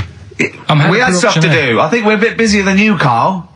You've got one job. We've got loads of jobs. I keep telling you that. You got one job in a little room, a 9 to 5 there, that you don't even get done in 9 to 5. That's why you're late and mucking around all the time. There's loads of work to do. Yeah, one job. No, cool. It's not. It's one job with a lot of other jobs in it. It's like those little Russian dolls you get. Right? Well, it's not, is it? Go. Yeah, it is. Yeah. Everyone thinks, he only sits in his studio messing about, making songs a phrase. That's what I do in my free time. Which we've got coming up later. Super slick. I still think 20 minutes late is an outrage. Yeah, 20 minutes late is... Yeah, but I didn't say bang on 6. I said around 6. No, you didn't. You said 6, which means 6. Well, it doesn't. Wait, sorry, it doesn't? If I was a newsreader, I'd say, yeah, you've got to be on time. Do you know what I mean? If it was a 6 o'clock news, I wouldn't want to be late. But it's the fact that I said to you, I'm busy, I've got stuff to do. No, you didn't say that. You said 6 o'clock to sort out tomorrow's show. I didn't. I know what I said. So yeah, you don't, because I remember you sent me a text. You didn't even, it wasn't even a phone call. You didn't even have the politeness to call. Stephen has stitched him up by being a little bit more precise than him. It was a text and it said, see you around 6 tomorrow, question mark? Around. You just said it. Well, Around yeah, 6. That doesn't count. That doesn't mean anything. Well, yeah, no, he does. What? So all right, you told me he said 6. Well, he did. I'm paraphrasing. 6 o'clock, Rick. To me, even if it was around 6 o'clock, that would be 5 to 6 or 5 past 6. It would not be 20 minutes after the event, because that is late. Well, you've got nothing. You see, you haven't even got an excuse. yeah, but then I turned up, right, and I said, right, well, let's not argue about this. Let's come up with some good new features, because we've been in Cheapest Chimps. That's gone today. Good news. He never liked Cheapest Chimps, Carl, did he? Right, he never liked it. Do you know what? Do you know who's took it further? Donald McIntyre. What? He's doing a programme, Cheapest Chimps. No, he's not. doing The channel. Well, we'll see. Again, I'll prove you right. Again, He's not doing a programme Cheapest Chimps, is he? He's not. What do you mean? He's doing. I saw a trail on Channel 5, and it was saying, you know, Is it 5 or is it about 20 past 5? He's doing this. He's done that. You know, now see him on Channel 5 because he's moved to Channel 5. Right. He's saying first big problem, chimps. You know, the deer and that. And No, they're not deer. He's getting confused. No, 50 odd grand for a chimp, and it's saying, you know, he'll look into how much you can get gorilla for. What are in the name of God are you talking about? We'll talk about that later. But I don't know. I'm just saying that's another idea. And then, so go on, you got off, this is why you never get stuff done and you're late. You got off the point, you were talking about arriving late. Yeah, I know, but I'm just saying to you now, I turned up late, so I said, right, well, let's not argue. Yeah. I said, let's do some stuff. Yeah. You weren't having any of it. I think at one point you were trying to be sick on my leg. I do remember that. Yeah? Why? Just for fun? Yeah. Alright. So that's when I started getting annoyed. He was very annoyed last night. No, yeah, okay. Yeah, I can see where that could be annoying, but you just got to think, hey, look, so what? It's, you know. Well, I think you rub each other up the wrong way. Yeah. No, that's the problem. well, no more Cheapest Chimps today. Right. Nothing to replace it because we didn't have a chat. Mm-hmm. Songs of Phrase, we're doing that. You can win some stuff. Yeah, we've got the film that we haven't done for the last 2 weeks. The final film, we won't be doing that. Let him down. There's 2 weeks. So you're 2 weeks late on that. Yeah, can I just ask, guys, is there going to be some great music? Yeah, well, what I've got about something from the only ones? Yeah. Another Planet. Brilliant. Placebo, The Bitter End. That's the first single to be lifted from their forthcoming album, Sleeping with Ghosts, which you can hear in full on the XFM Online listening posts. I'm Ricky, you cheeky little devil, Gervais. With me, Steve. All right, ladies, what can I get you to drink? What, you think I'm made of money? I meant half a mile or something, merchant. And Carl, oh, I'm stressed. If it's too hard, I don't want to do it. Pilkington. Indeed. Oh, well, it's nice to be back, Rick. Rick, I heard a rumour that you weren't going to be playing great music today. I'm assuming that's wrong. It is wrong. This is what I mean about the grapevine and just Chinese whispers. I'm not having it. There's some great music coming up. Right. I also heard that there was going to be some boring chat. Sorry, it's that. Well, I want names. I mean, I don't want to name names, Rick, but that's the gossip I heard. It's totally wrong. I heard it was going to be inane, ill thought out, often stupid. No, Carl's not going to talk so much this week. We're going to try and sort of bring it back to real radio. So that's an absolute lie. Yeah. Great. Good. Good. All right, Carl, had a good week. Yeah, not bad. Have you? Going on holiday now, aren't you? Well, I will be doing later. Tell you about that later on. What? There's a hook. Can I just check? Because there are rules in place, aren't there? Yeah. There was a big bust up in the week. I'm only allowed to wind him up. I'm not allowed to wind him up socially now. I'm not allowed to. What am I not allowed to do socially? I think squeezing the head. Socially, it's been crossed off. Right, okay, and I agreed to that because it got to a head where Carl was really upset and he was thinking of just giving it all in, weren't you? Yeah. Why was that? Because you were just winding me up too much. Yeah. I mean, do you want to bring it all up again? I don't mind. What was I doing? It was just. I mean, I should say now that there was a conversation where we were all sort of really walking on eggshells. It was frosty. It was a conference call, and Carl was on one end. And I'll tell you, I was very much a media. I was very much a UN mediator. What do you think of that? It was difficult to sort of keep it serious when I'm saying stuff like, "I'm sick of you putting a Burger King bag on my head." Do you know what I mean? Yeah. There's a part of me that's like, I can't believe we're doing this. What I like about it is that I'm laughing and going, well, I won't do that anymore. And he's going, you can still do it on air. And like today, I came in, I went to squeeze it. He went at 1 o'clock. I love those rules. Yeah. I love those rules. Well, between the hours of 1 and 3 on a Saturday, you can squeeze his hair. You can put a Burger King I can't wait. It's terrible. Oh dear. That all started last week as well, really, because I got in a bit earlier to do an edit for you on some track that had swearing in it, right? Yeah. So I get in early, he comes in, first thing he does is go to sort of squeeze me head. And my reaction was, not now, do it later. As if it's all right to do it later. Yeah. So that's kind of what made me think this isn't normal. We should just point out, when we say squeezing your head, what exactly does that mean? I put my hand on the front. I do 2 experiments, right? Yeah. One is the side, because you can crush an egg sideways, so I think that's more dangerous. Right. And I actually put my elbows out, and I pressed like a vice, and I really go for it until it really hurts. And the front one it shouldn't hurt so much, if my experiment's right. I don't know. Well, it was all this that sort of, built up. Sure. And the research that you're doing there, Rick, is that going to be available online at some point? Well, that was the problem. That's what I was saying to him, because it kind of started last week. Well, it's been going on since we've known you. Yeah, but I just upped it last week. It got out of hand a bit. I upped it to when I think it got to ahead on Thursday when I filmed it. That was it, yeah. That's right, yeah. I brought in a cameraman to film me torturing him. And there was some people from the 6th floor being shown round. Yeah, some management and that, showing probably clients round. Sort of, they've probably been on all the different floors, same what all the different radio stations do. This is XFM, the sort of this sort of noise going on. Yeah. You see them all look down. I'm saying, don't do that, right? Sure. They might want to spend a load of money. Yeah. And he's doing that. He's wrestling with me. He's filming it. So that's when I just thought, It's mad, isn't it? And then when we were having the argument on the phone, I was saying, has this been some sort of experiment? Yeah. He did. He said that, and of course I lost it. Yeah, but it's all good now. Do you want to squeeze his head before we play the next record? I won't at the moment because we've got to get on. It's not right, and that annoyed me as well because I was trying to find out where he was going. I was filming him. I was going on waiting for Carl. Told Johnny he's meeting a mate at 6, which annoys me on 2 counts. And I'm just doing it to the camera, So I'm gonna follow him and just turn up and go. All right, where you been? But then when I came in, he went, I'm meeting a mate, and he told me where it was. So I told him that spoils my fun. Of course. Because you'd want to just track him down. I don't want him to like it. Yeah. Which is sort of pulled the rug under my carpet now that he's going to let me do. Do you know what I mean? It's just, it's a little bit annoying. It's that thing though, you see. This happened years ago to me, right? When, you get pally with someone and then you wind each other up and then there comes a time when you just go over the line. Yeah. Right? What happened? Well, it was this lad called Anthony, right? Who was my mate. Yeah. And we used to sort of always have a little fight in the toilet and that. Right? Sure. Punch each other. No, I want to wipe it. And the punches, used to get harder and stuff. And then, so he hit me harder. Turned out into a proper fight. Yeah. I chipped his tooth on the sink. Right. This happened at school, and it was time for assembly. And I thought, and he's in the toilet crying. I thought, go to assembly. There's police in there. in the assembly that day telling people about unnecessary violence. And you thought they were there for you? So I'm like, oh no, Anthony's going to come in a minute, like crying with all blood coming from his mouth. I'm going to get arrested. Yeah. Did you go running and sleep? And that was an example of... Yeah. I mean, it kind of happened because I went out with a girl who he fancied. How old are we now? About 8 or 9. I think that's out of order, going out with a mate's girl.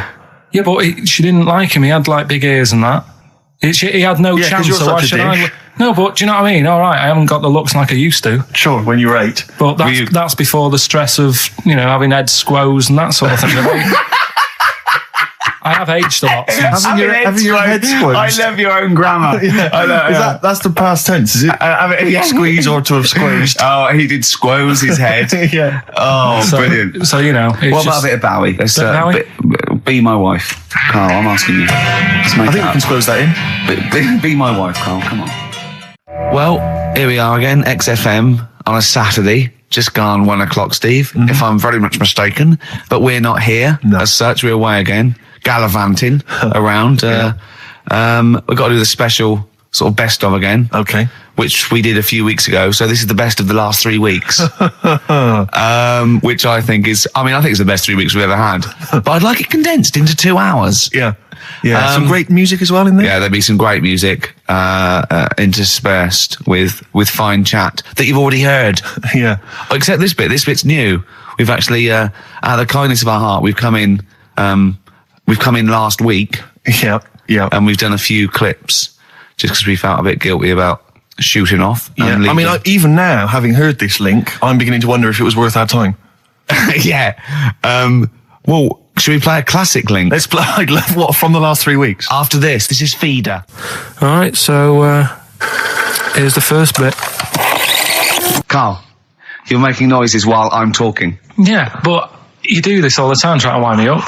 And I'm not saying Manchester's the best place in the world, but what I'm saying is there's bits of it that I really miss. Yeah. Like last Sunday, right? When I'd met up with Ricky, we had spaghetti bolognese, which was all right. And then I said to him, I need some soil. Damn, I wish you'd invited me. It sounds amazing. So I need some soil. What do you think? You need some what? Soil? Soil, yeah. I need to repot a plant, right? Yeah. So you need to repot a plant? Yeah. Fair enough. So I'm like, where you can't see these shops in London. Do you know what I mean? There's nothing around. I took him straight to one in my street. Yeah, but near your street, and that's probably the only one in London. Well, you say that, Carl. No, it does annoy me. Round my way, it's like, You can't move for soil shops. You can't. There's earth. You can just pick up handfuls walking down the street. Yeah, incredible. People just lean over into someone's front garden. No, you can take the plants as well. No, but what I'm saying is, Go on. Manchester, there's loads of decent hardware shops. Yeah. Here, if you want a panini and a latte or whatever, you can't move from. But for soil, I had to go virtually how many miles away from me to carry that soil home and stuff. Yeah. It's not good. I mean, London's all right, but if cities were sort of it's neglecting the peat market, really. Well, there's barely any mulch available in central London. I'm sick and tired of not getting a good decent compost of a Sunday. Indeed. So I'm thinking of moving to the north, where there is loads of soil and gravel.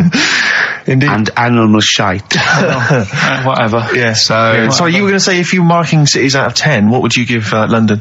Well, if you were marking them on on what they have. Right. As opposed to what? Well, as opposed to how you spell it. Say, I think the greatest city in the world is Rome. Right? Okay. It's pretty amazing. Yeah. Have you been? What? Yeah. Why do you think that though? Just because, you turn a corner and there's something there that's really old. Right. You're going down a normal street. go and stay in a Derby and Joan club. Yeah. No. But it's like you're going down the road and then you turn a corner and like the Colosseum's in the middle of a busy road. It's like, what's that doing there? Yeah. And just when you think there's no more, you turn another corner. It's almost as if that was there first. Yeah. Well. Yeah. But do you know what I mean? London. Yeah. What have we got? Trafalgar Square is world known. And you go there, what's there? Yeah. Do you know what I mean? So there's a lot of space there. Get one big B&Q. In Trafalgar Square. to cater for the whole of people who live sort of central Londonish. Yeah. And then I'd be happy. But what I'm saying Well, with is, Nelson just popping up through the middle, because you can still see it, couldn't you? Yeah. yeah, It's a great idea. B&Q, so B&Q could be like the whole sort of flat thing and make it sort of grey so it looked like rock, and then Nelson popping Make it up. classy is what you're saying. Yeah, stone clad it. Yeah. So it looks like you've made an effort. Exactly. And then you can pop in, and then you can go out and go, oh look, Nelson's column. Oh look at that, isn't Nelson? Oh look at that, the victory, defeat, that's fantastic, one of the greatest living. Yeah. I need some nails. Yeah. Perfect. Killing two birds with one stone, you're saying? But why isn't there more than them shops? Because when I went into yours, every time I've been in there twice now. The first time was to get a shower head, right? Right. And I went in there, couldn't resist buying something else. I ended up getting some super glue as well. Blimey. Hey, big spender. And then last Sunday we went in there, got 2 bags of soil, not one, I bought 2, Yeah. and I bought some scissors to cut plants with. Secateurs. Well, Scissors. you never know when you want, you might need more soil, I suppose. Well, I've got You've 2. stocked up now. Where'd you keep it under your bed? Sorry, this isn't going out, is it, this conversation? It's not going out on air. I got a feeling it might be. You're joking. We better play a record. Okay. Play a classic. It's a long time since we've had any white van, Carl. For those that don't remember this particular hot feature, we basically ask Carl some of the questions that are asked of a white van driver in the Sun. They always have this on Saturday afternoons.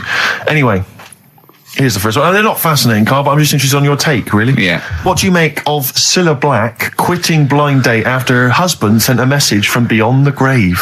Are you familiar with this story? I didn't know that. What's that? She went to see a medium, and supposedly her husband passed on information through the medium, which was incredibly vague, but persuaded her to quit live on air. Well, it's about time, isn't it? If even dead people are saying enough's enough. But I'll tell you what, though, talking about ghosts and that, do you know how I'm into them? Yeah. Right? How weird do you think this is, right? Well, it's not true. Before you say it, play a record. No, go on. Go on. Right, it's this woman. I don't even know if it's ghost, really. It's just a bit weird. Sure. Yeah, sure. There's this woman, Yeah. and she's not a woman, she's a kid. Sure. Okay. Sure. She's walking down like a street in her area. It's a nice day and everything. Everything's normal. She's walking down, and a woman comes up cycling past. Right? The woman on the bike looks at the kid, absolutely terrified. Right? Got a really scary face on her. Yeah. The kid's thinking, why is she doing that? Yeah. Right? So anyway, she thinks nothing of it. Goes, I think she was playing in the park or whatever. Goes and has a nice day. About 15 years later. Oh, right, yeah. I don't know, I think she was going to work, right, on a bike. She was riding her own bike. Riding her own bike, cycling down the road. Oh, yeah. Looks at the kid. That's the thing that happened like 15, 20 years ago. Right. It's her on the bike looking at her as a kid. Right. Not another child. No. So it's her. She's seen herself. Carl? I mean, I don't know where to start. Firstly, where's this information come from? But I mean, why do you ever? I mean, I don't know what part of that you think can be true. I don't. I'm honest. I'm speechless. I don't know what to say. What are you talking about? Bit weird, though, isn't it? But it's not true. It didn't happen. Nothing happened like that. She said it did. Well, then she's wrong. She said she saw herself. She saw herself as a kid, didn't she? Did she carry on riding and as an cars? adult when she was a kid. Did she stop and talk to herself, or did she ride on by and think that's a bit weird? There's me as an 8-year-old. I won't stop. I'll be late for work. Yeah. If I'm late again, the boss said he'd be in trouble. Yeah. Well, And where is this information? Did it happen to someone you know? No. You overheard it on the bus? No, it was in the 14 Times. Ah, right. Well, that's the answer. Good. We've got to the bottom of that. Right, good. Right, we've got who's that on the line? It's Rob. Rob, and are you a doctor? I'm a final year medical student. I'll be a doctor in 2 months, touch wood. That's close enough, isn't it? Yeah. Excellent. So, where do you study? Do you want to give more details, or do you want to remain anonymous as you're calling in to I study at Barts Hospital. All right, great. So, why do GPs sometimes put their finger up a man's anus? To see what's there. If you've got hemorrhoids, if you've got an enlarged prostate, it's either that or they stick up a big tube and have a look up with a light. What? And it's easier to do that. Now, are you dumbing this down for us, or are you going to fail your medical exams by saying stick up a big tube with a light? I'm dumbing it down. Okay, come on then. We're all intelligent people here, and Carl. So you tell us what's that called? It's called a sigmoidoscope. Right. Nice. That was a clever test, wasn't it, Rick? 12 inch long. Yeah. 12-inch long tube that they can put up there. So, Carl, would you prefer that or a finger? Well, so do they sort of do the finger first, and then, I mean, at what point do they say, hang on, we need a light here? I mean... It's normally if there's something wrong.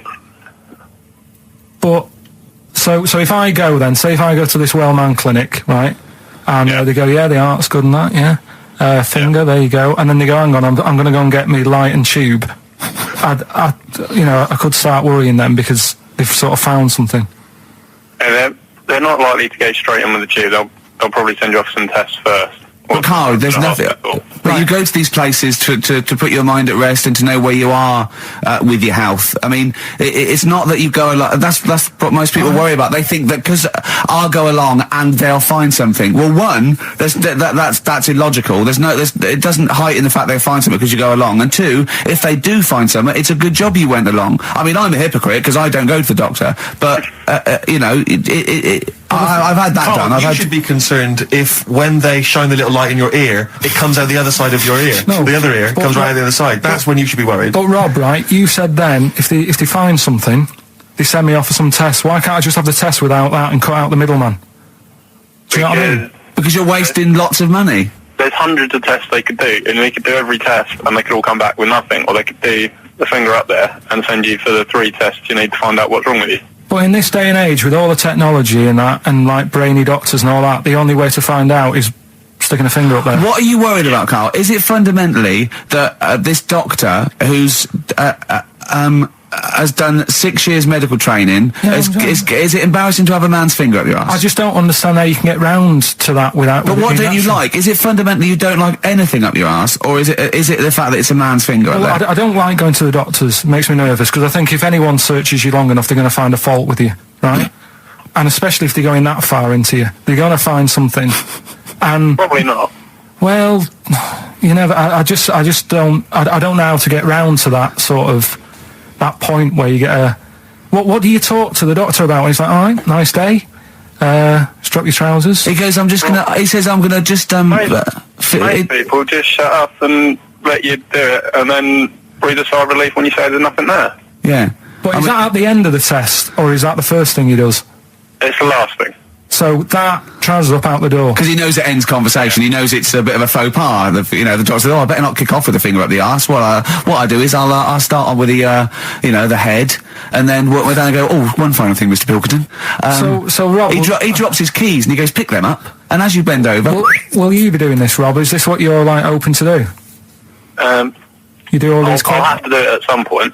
All doctors do it at some point, no matter what they specialise in. So the first one, is another doctor there to sort of make sure you're doing it right? Not dentists. No, but do you know... Dentists aren't doctors anyway. No. But do you know what I mean? Normally it's like a co-pilot will have someone with them for the first one. So when you put your first finger in... Yeah. Will someone be there going, right, you just want to move to the left of it? I've already done it. Have you? Yeah. So that's the thing with a student, you're learning. So you get people teaching and you learn on these things. Can I just point out, Rob, I think I'm right in assuming that you have a glove on. Yep. And there's lubrication. Yep. And it doesn't hurt. No. There you go. What are you worried about, Carl? Who's this person who everyone's testing on in your class? It's not one person. One person. There's when a patient comes in and they've got a problem, your boss, the consultant, he does his finger up, and if he finds something, he goes to the patient, is it alright if the student has a feel as well? Then the student puts on a glove, puts the leave on the glove, and sticks his finger up and sees what he comes out with. Rob, I wish you could see Carl's face. I mean, his face when you said, and he says, can this fella have a go as well? He looked horrified that he thought it was a free-for-all, like there's a queue of people trying on gloves and going, let's have a go. That looks good up there. What have you found? No, I mean, how come you had to sort of... Is it not something you could test on yourself rather than waiting for other people to come in. Because then, you know... It's an awkward position to get to, really, isn't it? Well, but you can have a good rummage then without feeling too awkward, but to sort of have a go on your first patient when you don't really know what you're looking for anyway. Do you know what I mean? Never really thought about it. Because you don't... If you've never done it before, you pop your finger in there, and you've got to sort of look, you've got to have an expression on your face like you know what you're finding. Well, they can't see what you look... They can't see your face. There. You got the big boss consultant man going, now move your finger there and you'll probably feel this. But he's just done it. He knows what's there. Well, what? Oh, so he's already had a go. He's had a feel, and he's going, right, if you feel to the right, that's the conglomeracy or whatever. The conglomeracy, yeah. It's conglomeracy is in perfect working order. I'm still... Thank you, Rob. Thank you. I'm sorry you had to go through this. Carl is probably the worst patient you'll ever encounter in your medical career. Good luck with your finals, and thanks very much. And do you know any female doctors who do this? Or? Thank you. XFM 104.9. Thank you. XFM 104.9 of a Saturday. Ricky Gervais with me, Steve Merchant. Hello there. But we're not here. No, we're away. So this is the best of, and I hope you're enjoying it. We certainly are. I woke up this morning, feeling fine. It's not a blues song. And I turned my phone on, and it was from Karl, and it went, "Forget it, I've made my mind up." And I thought, wow, what is that? And I forget it, I've made my mind. I went, "Karl, what is it?" He went, "Oh no, it's about the text I sent you last night." I went, "Well, what was it? I just got this text." He went, I was just wondering, I was thinking last night. He said, supposing you had to have your hands removed. Sure. Right? And the doctor said, well, you can either have them stay like that with stumps, or I can sew feet there. What would you have? And I was bleary-eyed, and I went, the stumps? He went, yeah. I went, all right? He went, yeah. And then what was his follow-up text to that? And then I got the text, it was obviously before it, and it went, and it was like quite serious. What would you do if surgery don't remove your hands? Would you have stumps or the feet? Right? Now the way, when I said he's made his mind up, and I went the stumps, he went, yeah. I think secretly he decided on the feet, but was too embarrassed to tell me. There's a little bit of what would you do? Because But why did you think of this? Why did you think of this? Girlfriend's away, right? Yeah, no, that's not why you start thinking bizarre surgery devices. Right? I'll let you into my little mind, right? Last night, I had some beans on toast, right? She was away. It's good already. She was away, she had some beans on toast, she went wild. Yeah. Right? Now, I was stood up, I live on on a high street, right? So I'm washing up, I'm looking out the window. First thing that had me attention is, I can look into other people's flats, right? Yeah. And it was weird how all these different lives were going on, I was watching them, and everybody had the telly on and was watching Volcano, right? Which was on last night. Right. And I thought, that's weird, right? I can see them all watching it. And it was like a little Chinese lad who was dancing around in some underpants. Yeah. And then there's a little old woman who lives downstairs who was reading a book, and she's always reading a book every night. And it's like, I have a better life than her. And then there's like some sort of bouncer who's always getting ready to go out late at night with all the black on. He looks like a bouncer. So I was watching all this life going on. I thought, did you witness a murder while you were doing this? Yeah. It was like that sort of Sliver film where that bloke had loads of tellies watching people's lives.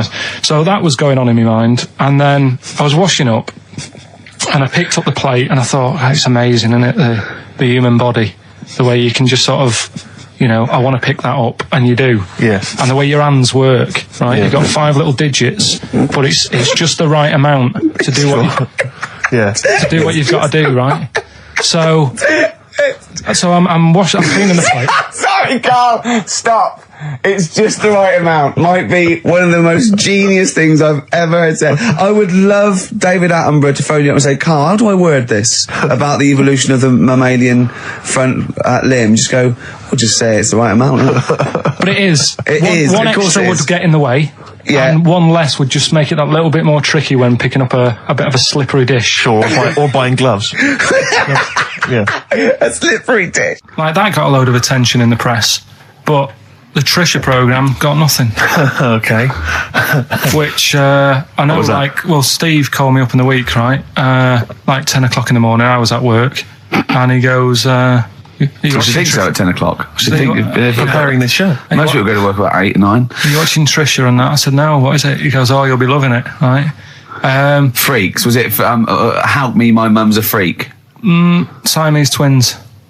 Right, so I couldn't watch it, but he said, it might be on again because they repeat stuff on ITV2. Right. So I had my dinner late, right? Instead of having it at like 1 o'clock like I normally do, I had it at like 2:30. Yeah. Sat in the office, put the telly on, ITV2. These Siamese twins. Did it blow your mind? It was amazing. You know, we talk about a lot of things on the show quite a lot. The Airy Kids crop up a lot. I was waiting. It's been 10 minutes and you haven't mentioned the Airy Kid. Right, and last week we were talking about Siamese twins, weren't we? So it was weird that this programme was on, but it was amazing. I mean, what I think you can't refer to them as Siamese twins. I think they're known as conjoined twins. Why?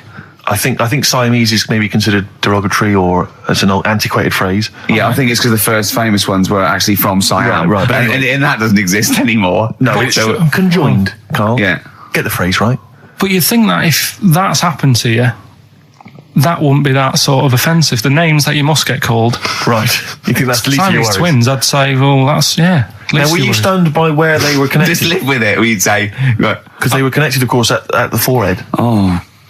Sort of, which was quite extraordinary. Well, there was one set of Siamese twins. One had a job and the other one didn't. That's ludicrous. Yeah. The other one was unemployed. The other one had a job. She had to go to work. She had to get up at 6 o'clock on a day off. I'm supporting you, literally. Yeah. Then they get done off the social for sort of... Yeah, because the other one was signing on. That wasn't a question that Trisha asked. Annoyingly, because I know that much of the audience was thinking that. There's a few things that didn't crop up. What questions would you have asked of them? Because what things did you feel weren't mentioned? I'd love to just watch Carl watching amazing things. Exactly. Do you know what I mean? It's like early learning thing. Mouth slightly open. Yeah, some mouth slight open, saliva. dribble, looking round to see if anyone else has seen it. You know, I hate that. Like when a cat sees a bird land on the balcony. Exactly. It can't believe it's luck. I'd probably say, how do you buy her like a birthday present? A surprise gift, yeah. Because everything's ruined. Sure. Right? I'd probably ask... Yeah. Well, did you not think it was interesting that one of them had a boyfriend? Well, that was a bit weird, wasn't it? Uh-huh. But what was the other thing I was thinking when I was watching it? Was thinking if one got into crime and that was sent to prison, right? What would happen? How would you handle that? It's brilliant. It is brilliant. If a chimp could talk. And what was the other one? The other thing was what did he talk about? Because it's not as if you can say, well, guess what I did today? Do you know what I mean? Yeah.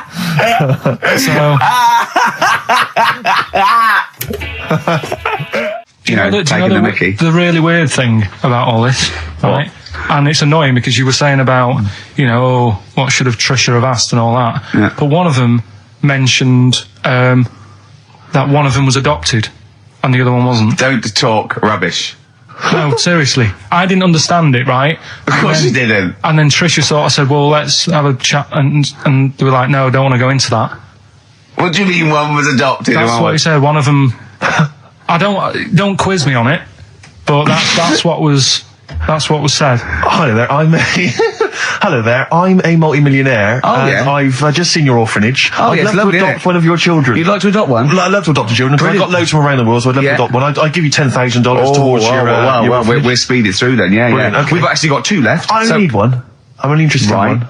Yeah, I don't need any more. Don't need any more. They're sisters. I know it would be tragedy to break them up, but I really only need one. Now, break it up. There's the rub, you see. Sure. You just need the one. It's $10,000 now. You can have that. I'll sign it now, but I don't want to discuss it further. I'll bring her around. Brilliant. Okay. Ding dong. Hi, yeah, brilliant. You brought my kid, right? Yeah, there she is there. That's a joy. Yeah. Okay. Just standing next to a bush. Yeah, can you bring her out to me? It's like, there's nothing behind the bush, so you just want... I just want to be able to walk 360 degrees round her. Do you want her or not? Yes, I can't believe it. What's that little trolley? She's talented. Oh, dear. You're talking nonsense, Carl. Well, whatever. Yeah. Some doctor or something who was into like the way bodies work, they got their head cut off. The doctor? Yeah, he was doing a bit of an experiment. And he cut his own head off? Yeah. Okay. And it was about, he said, when my head's in the basket, I'm going to blink my eyes. Right. Okay, sorry, hang on, let him finish. And So the doctor has chopped his own head off, and he's told everyone, I'm going to blink my eyes. To he's in the basket, and he goes like, right, I'm going to blink my eyes about, as many times as I can. So quick, count them. And they count, and he got to like 15 before he died. Now this is how Carl told me that. Till Nick Frost explained that, Carl told me, he said, right, well, a bloke, right, he had his head cut off, and when his head was in the basket, he went, count how many times I can blink. And I went, well, that's rubbish. He went, no. And Nick went, well, no, he actually said, when my head's in the basket. He went, and Carl went, all right. I said, Carl, do you know the subtle difference? Do you see the subtle difference? I have to say, though, guys, I still don't really understand what went on there. You've both lost me. The story is that a bloke who'd been found doing... you mean that Carl just explained it and that was a clear version? Because I still don't know what you're talking about, Carl. Well, this bloke had his head cut off at experiments against God. He was a doctor in the, in olden times. Yeah. And when they cut his head off... Why did they cut his head off? Because it was... he was executed. Crimes against... Exactly, he was executed, yeah. And he said to his assistant, when my head's in the basket, I'm going to blink, count how many times I blink and write it down as an experiment, right? Carl told it to me, like his head was cut off and he went in the basket, and when his head was in the basket, he looked up and said, count how many times I blink. Yeah. I love that. I love the difference in that story. Yeah. Both rubbish, but, one's possible and one isn't. You believe anything that you're told, except when we tell you the truth. FM 104.9, Ricky Gervais, Steve Merchant. We're not actually here. It's the best of. got some new ideas for you. Go on. Well, they've all been blinders in the past. Go on. Did you do any competitions when I was away? Did we? I think we did, didn't we? Did we give away a DVD? Did we? Yeah, we did. Yeah, go on. Yeah, right. Go on. Anyway. Well, I thought of some... This isn't like radio, is it, as we know it? This is just people talking. If the mic's on, it's luck. Yeah. If anyone's listening, I've no idea what they think of this show. It's not a show. Not in the traditional sense. No. Okay, then you're going to change with that, Carl. Because a show suggests a certain form of presentation. Yeah. A certain pride. And when we do present dare I say it, some planning. Yeah, and when we do, it's ruined by him pressing the wrong button. Yeah, but I've got some planning here. Go on then. Quizzes. What I did was, when I was on holiday, right, you said, come up with a new idea, right? So the best way of coming up with ideas is sort of... thinking. Sort of nicking a TV show name and then twisting it a bit. Yeah. So... Or just rip off Simon Mayo's idea completely. That's good advice for anyone out there. I didn't know. Yeah. If you're interested in ideas. Carl is presently running a course writing for TV. Yeah. And that's the lesson one, isn't it? Just rip something else off. Just do it and change the title slightly. Yeah. Well, go on. This one I haven't really got... I don't know what to do on the game, but I'm thinking... Strike It Ricky. That's all you've got? That's what you've come up with. How long did that take? What is that? I just thought it sounded a bit like Lucky. Forget that one then. Yeah, forget that one. Okay, yeah. Well, no, good. No, we all have hits and misses. Even Spielberg's, not all his films, can hit the. Go on. Right. No, okay, no, it's a good. Go on. Yeah. Do you remember Big Brother? Yeah. Do I remember Big Brother? No, go on. Big Mother, right? You call in if your mum's ever, you win a CD. What do you mean? How can you prove that? Alright, forget that. Right, here's one. Right, good one. No. Yeah. No. The Price is Right, remember that? Yeah. Right. The Price is Ricky? No. The Rice is Right. And what I do, I read from an Indian menu and a Chinese menu. You tell me whether you have pilau or egg fried. He's a genius, isn't he? He really is a modern... that one.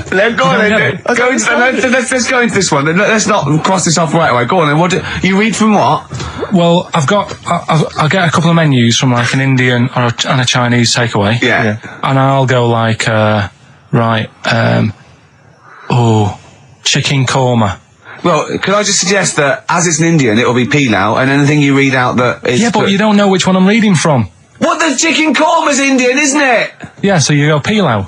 But then Well, you might as well say Indian or Chinese.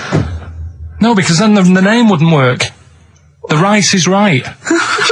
Okay, yeah, I forgot you're working for the title backwards, aren't you? Okay, yeah. I'm so confused. I don't know where I am or what day it is. A programme that they've been in on Channel 4, right? Can you cross that out? We're not doing The Rice is Right I either. don't understand The Rice is Right. No, go on. I'll tell you that later. We'll have a game in the office, right?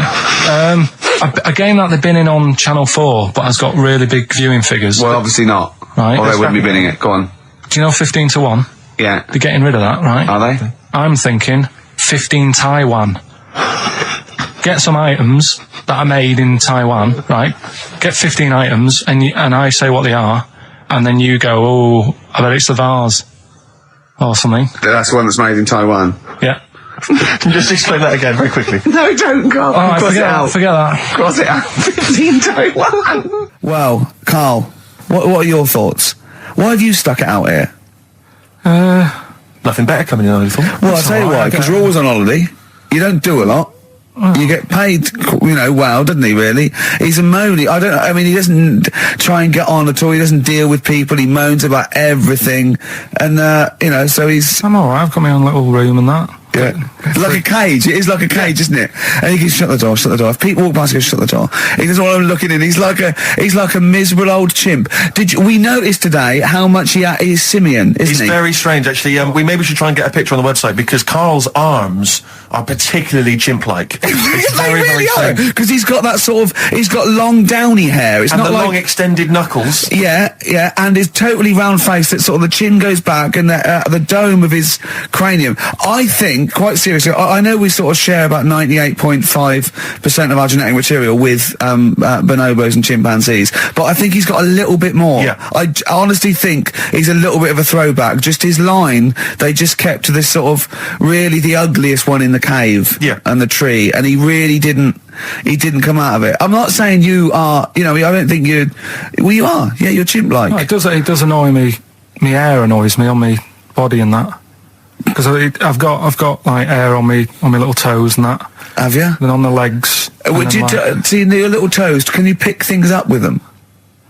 No, it's tried. Okay. Well, that's the finale of this week's show. We're going to see if he can play a record and put the fader up from a tyre while swinging in a tyre, just using his hairy toes. Yeah, I've sort of got hair all the way, but then it just runs out where it should be on the top of your head. Sure. Yeah. And is this part of the reason why you're always uncomfortable about being nude or around naked people? Is that partly the reason, do you think, because you look so grotesque? Well, when I'm on holiday, I don't really like wandering about without a top on unless like it's a quiet beach or whatever. Sure. So what would you normally wear? Need. I just have like a nice sort of light, summery, sort of linen shirt, maybe, just a few top buttons open. Yeah. But I don't like, the naked body isn't that nice anyway, is it? You know what I mean? Whatever it is, if you're a cat and you're shaved, you don't look that nice. Do you know what I mean? But with I think you'll find a cat is naked even with its fur on. Cats don't wear clothes. No, but what I mean is, a bald cat isn't that good. You know it does me head in that I'm bald. I'm not, I wish if I could have hair, it would be nice, but that's life. Would you prefer animals to wear clothes like Mickey Mouse does? Or Goofy? You know that I don't like nudist and all that, we've done it. But don't you think sometimes you could sort of like, maybe, fancify it a little bit? Like, if there was such a thing as an ape, salon, and there isn't, Carl, there isn't, right? Would you give a orangutan a trim, maybe sort of his hair? Because some of those look like they're going bald, but they've got a comb over, don't they? They should just have a shave. When it's like that. That's what I did. Just take it back. And the underarms as well. Yeah, they've really got a lot of underarm hair. Even the women ones. Really? Yeah. That's disgusting. I know. I don't know. I don't even know why they breed. I don't know how they laid some of those horrible old hairy ginger orangutans. Yeah, they are particularly grim, some of those. I know, yeah. The big ones. I know. Ginger ones. Yeah. They can't be happy, can they? What is that? Where did that happen, the ginger thing? Why do people give them like hard time and that? Well, you just gave them a hard time then, so why did you do it? You were just buying in, were you, to people do sort of give... I don't understand why, but ginger people get quite a bit of stick, and I've never understood it. No, it's just, I don't know why. They do, don't they? I don't know, it might be historical, it might have been because... I'm sure they don't everywhere in the world. I'm sure it's probably... Oh, they are. They're always... I've said to you about even, like, ginger cats, they're always fat, because they're sort of sick of it, probably. Wait. Ginger cats, what do you mean? When you see a ginger cat... They've been eating, like, because they're upset, they've been bullied. You never see, like, a thin, happy ginger cat running about. It's always overweight and looking a bit fed up. It's just it's a good point, isn't it? I wouldn't say it's a good point, Carl, it's a point. So last week, the Chinese don't age well. Now, anything ginger, including cats, No, are sick of it. No, but I'm just saying. Are you ginger? Would you like to take issue with any of Carl's points? 83 XFM is the text. You can text us. Maybe you've seen a thin ginger cat. I'm not having a go though. That's what I'm saying. I'm just saying it's weird how people give him a hard time. And it's if I could have hair, I'd go for ginger hair rather than being bald. Really?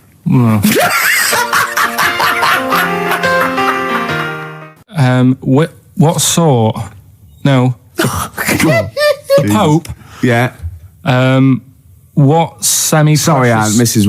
Robinson, we're going to have to let you go. Yeah. Go on. You are the weakest link, Carl. Goodbye. Yeah, go on. The Pope. Yeah, the Pope. Yeah, we've got the Pope. Yeah, that's not strictly a question. He wears a... He wears a dustman's hat. He wears gore-blimey trousers. Yeah. Does he live in a council flat? Yeah, he lives in a council flat. He wears a semi-precious stone. What's the stone? The Pope wears a semi-precious stone. What is the stone? You mean, what is it called? Yeah. What is it called? What, has it got like a kind of papal name? I think it's like, is it a 18 carat one?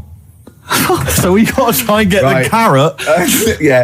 of the Pope's big diamond. He calls it Dennis. He calls it Dennis the Stone. Do they want the type of gem it is, like, or is there some kind of papal name for it? Or do they want it like the Rosetta Stone, or I don't know. I can't actually play a record. Play 2 record. Let's not. Where's your head at? Basement Jacks. Right. Okay. Let's get this. Have we knocked this on the head? Then it's just not happening. Oh, here he is. Look. Here he is. Come in. How have you... Oh, God. I don't believe that. Oh, that's pathetic. I do not believe that.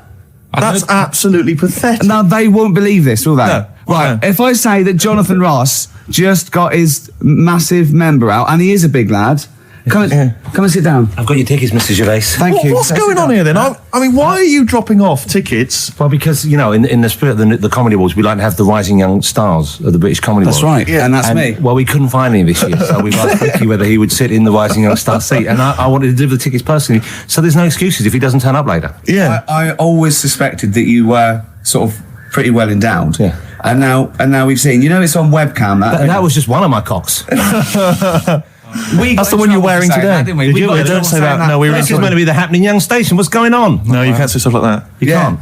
Just careful what you say. Look at after Julian Clary. Take you to the wilderness and he comes back in a person line. 10 years in the That can wilderness. happen to you. That's Jesus you're thinking of, isn't it? Just because you're on everything at the moment. I walked in here and I came in there and I thought this is the young happening place, and what do I see in here? 3 old men sitting. What are you talking about? I'm only 28, 27. You're wrecked. You all look wrecked. Well, that's because we're always partying. I was looking for some youngsters. Where's the youngsters? I wanted to see some tight leather pants. I wanted to see some foxy chicks hanging on you everywhere. What is it? It's a bunch of old blokes and a bloke up there washing up in a sink.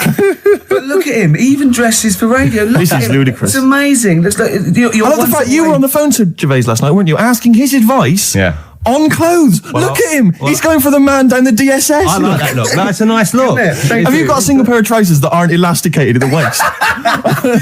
They're maternity jeans, aren't they? They've got a whole frank panel that pushes The forward. thing is, what I do at the end of the week, I can pop these in the pan and I can make a nice soup with all the food that's encrusted in At them. his years as a homeless coming to the fore there. Look at you, But one why- step away from Lawrence Llewellyn Bowen. I'd like to be that bit closer. But why are you dropping off tickets? Are you a little bit... Because I thought you were married and stuff. Why do you suddenly got this obsession with Gervais? Because I'm a bit rough, ain't I? yeah, it's like when you see Dale Winton out with those rough boys. I'd like to get one of my own. When a top celebrity in a lovely looking suit walks down the corridor with his penis out, Yes. I know that I'm still an You attractive know man. you've arrived. I was inaugurating the same way. For me, it was Des O'Connor. It's the passing on of the baton, if I may use that euphemism. and you've been battened. But it's fantastic. Well, it is a pleasure. I don't think I'm complacent just because I'm mixed with you. I still wake up and think, I don't believe it. I'm mates with Jono. Can I just point out one thing? I was listening to the show last week and I heard you, as always, revealing a little too much about yourself, if you don't mind me saying so. Steve tried. Not as much as you. No, but that was just for the benefit of the room. Yeah. And talking about when you used to occasionally urinate in the sink. Yeah. When you were around my house last time and I came in and you looked a bit shifty, No, please reassure me. It was more ownership. I was like, I went to my territory, and then other people that come in, I go, has Gervais been round here? It's like just marking my territory. Because my coffee the next morning had a hazelnut tang to it that I don't remember putting in. Can I just say something?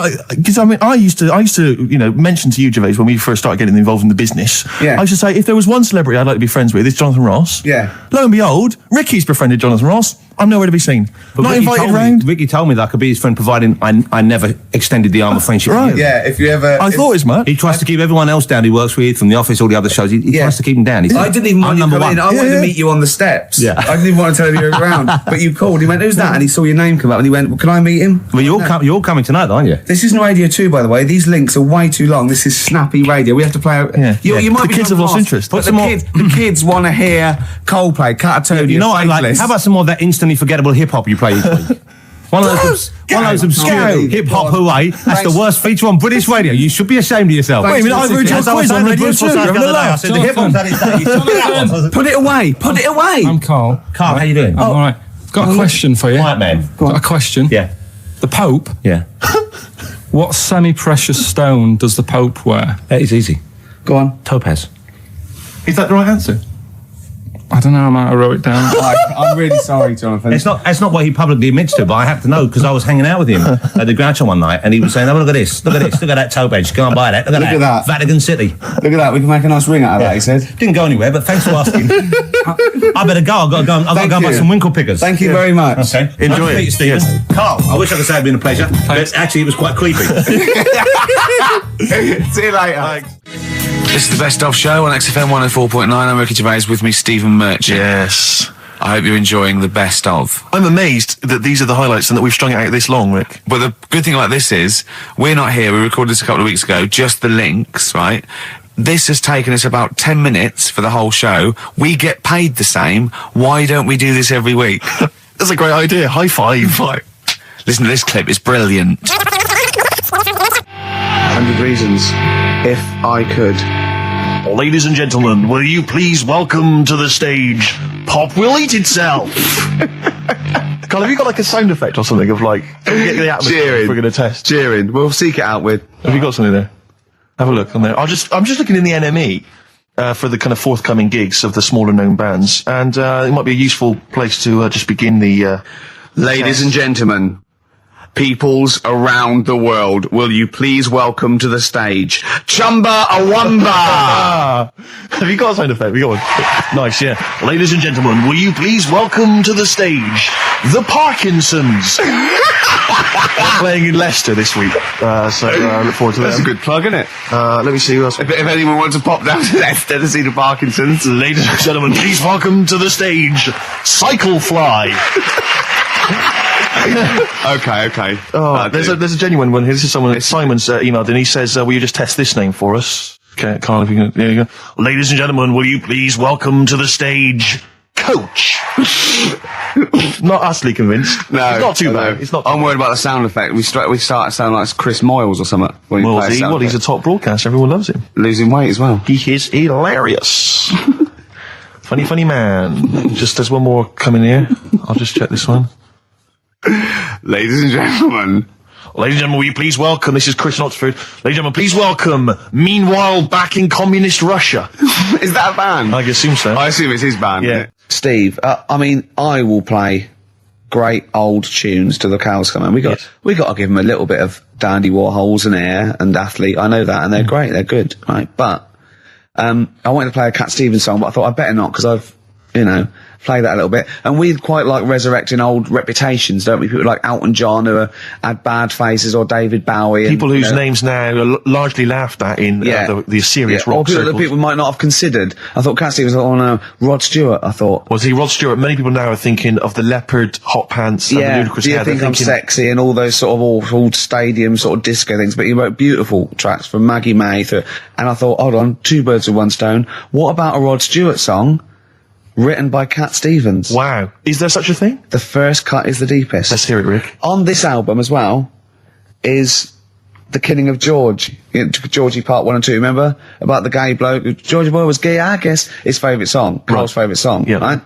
And I was going, oh yeah, I remember that, yeah. I said about, and I said, did not intend to take his life. He just pushed it when he gets mugged and killed. Do you know what he said? Go on. I was sitting outside, I was singing, he went, well, as I said, they go out too late. They go out too late? He meant gay people go out too late.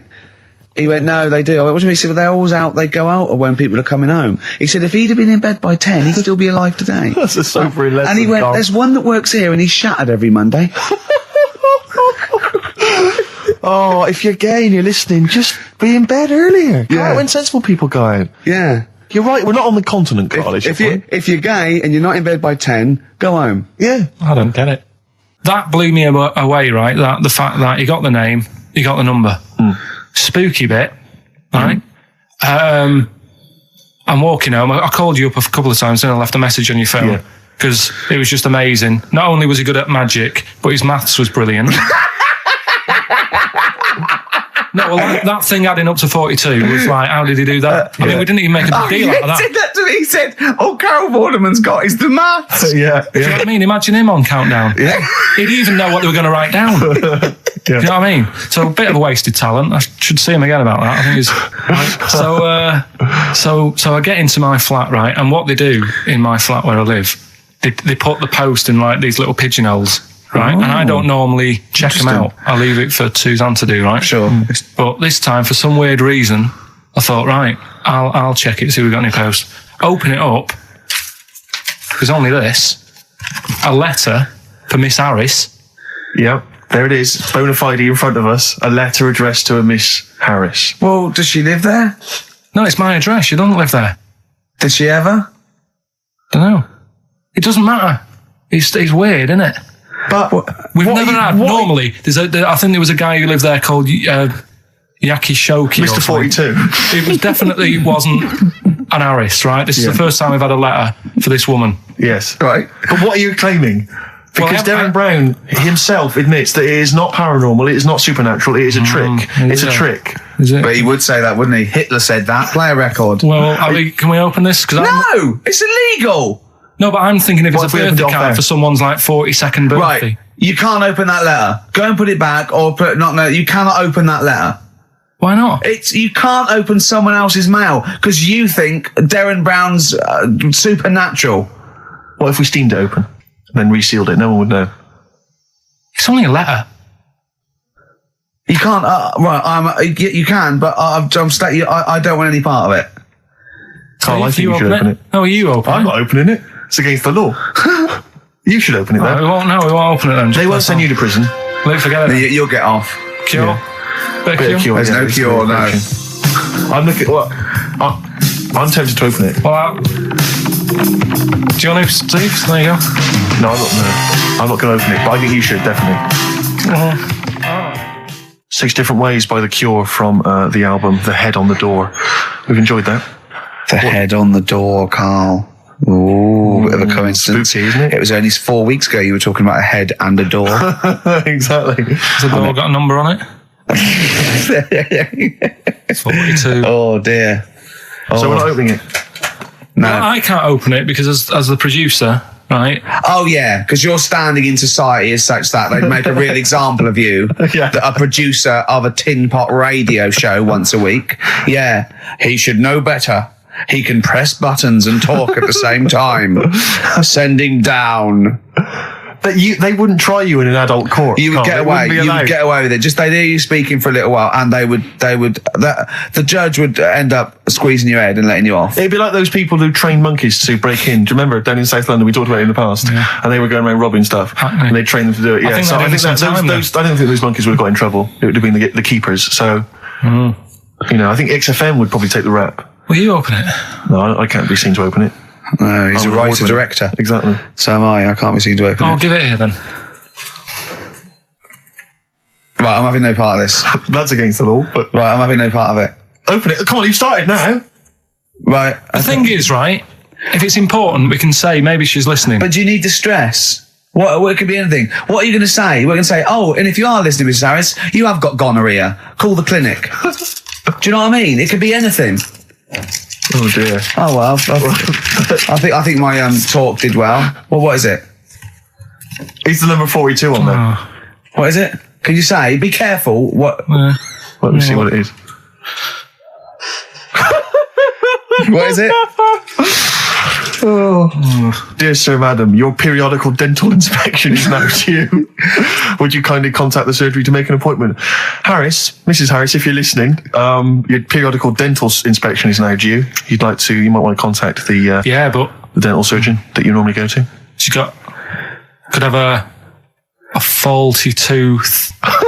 Faulty tooth. 42. 42. I don't believe it. 42. 42. Oh my God. God, that Darren's good. Darren Brown's good, isn't it? Oh dear. Because my Auntie Nora, she same thing, pumped her with loads of drugs. She used to have a cabinet next to the bed is like boots. She's got loads of stuff, right, for all sorts of stuff. And I mean, she's not that old, but she's on loads of stuff, right? She's a bit coked up, is she? She called up my mum once. And, You told us this. Go on, tell it again. And she said, "Oh, how are you doing?" And that. She's all right. Bit worried though. My mum said, "Why? What's up?" She said, "I've been breaking wind." So she goes, "Well, you know."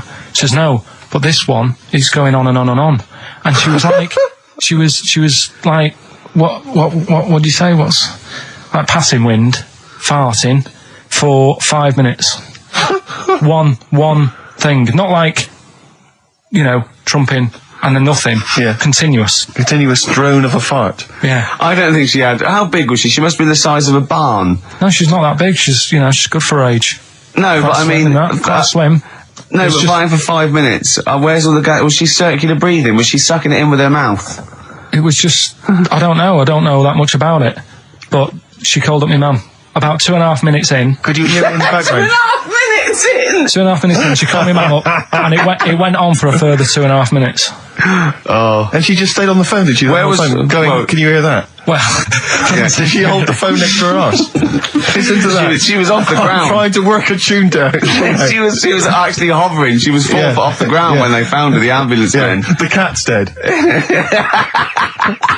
Don't light a match! Don't light that cigarette! Yeah, it's like that advert. The kids come home from school, switch on the light. Yeah.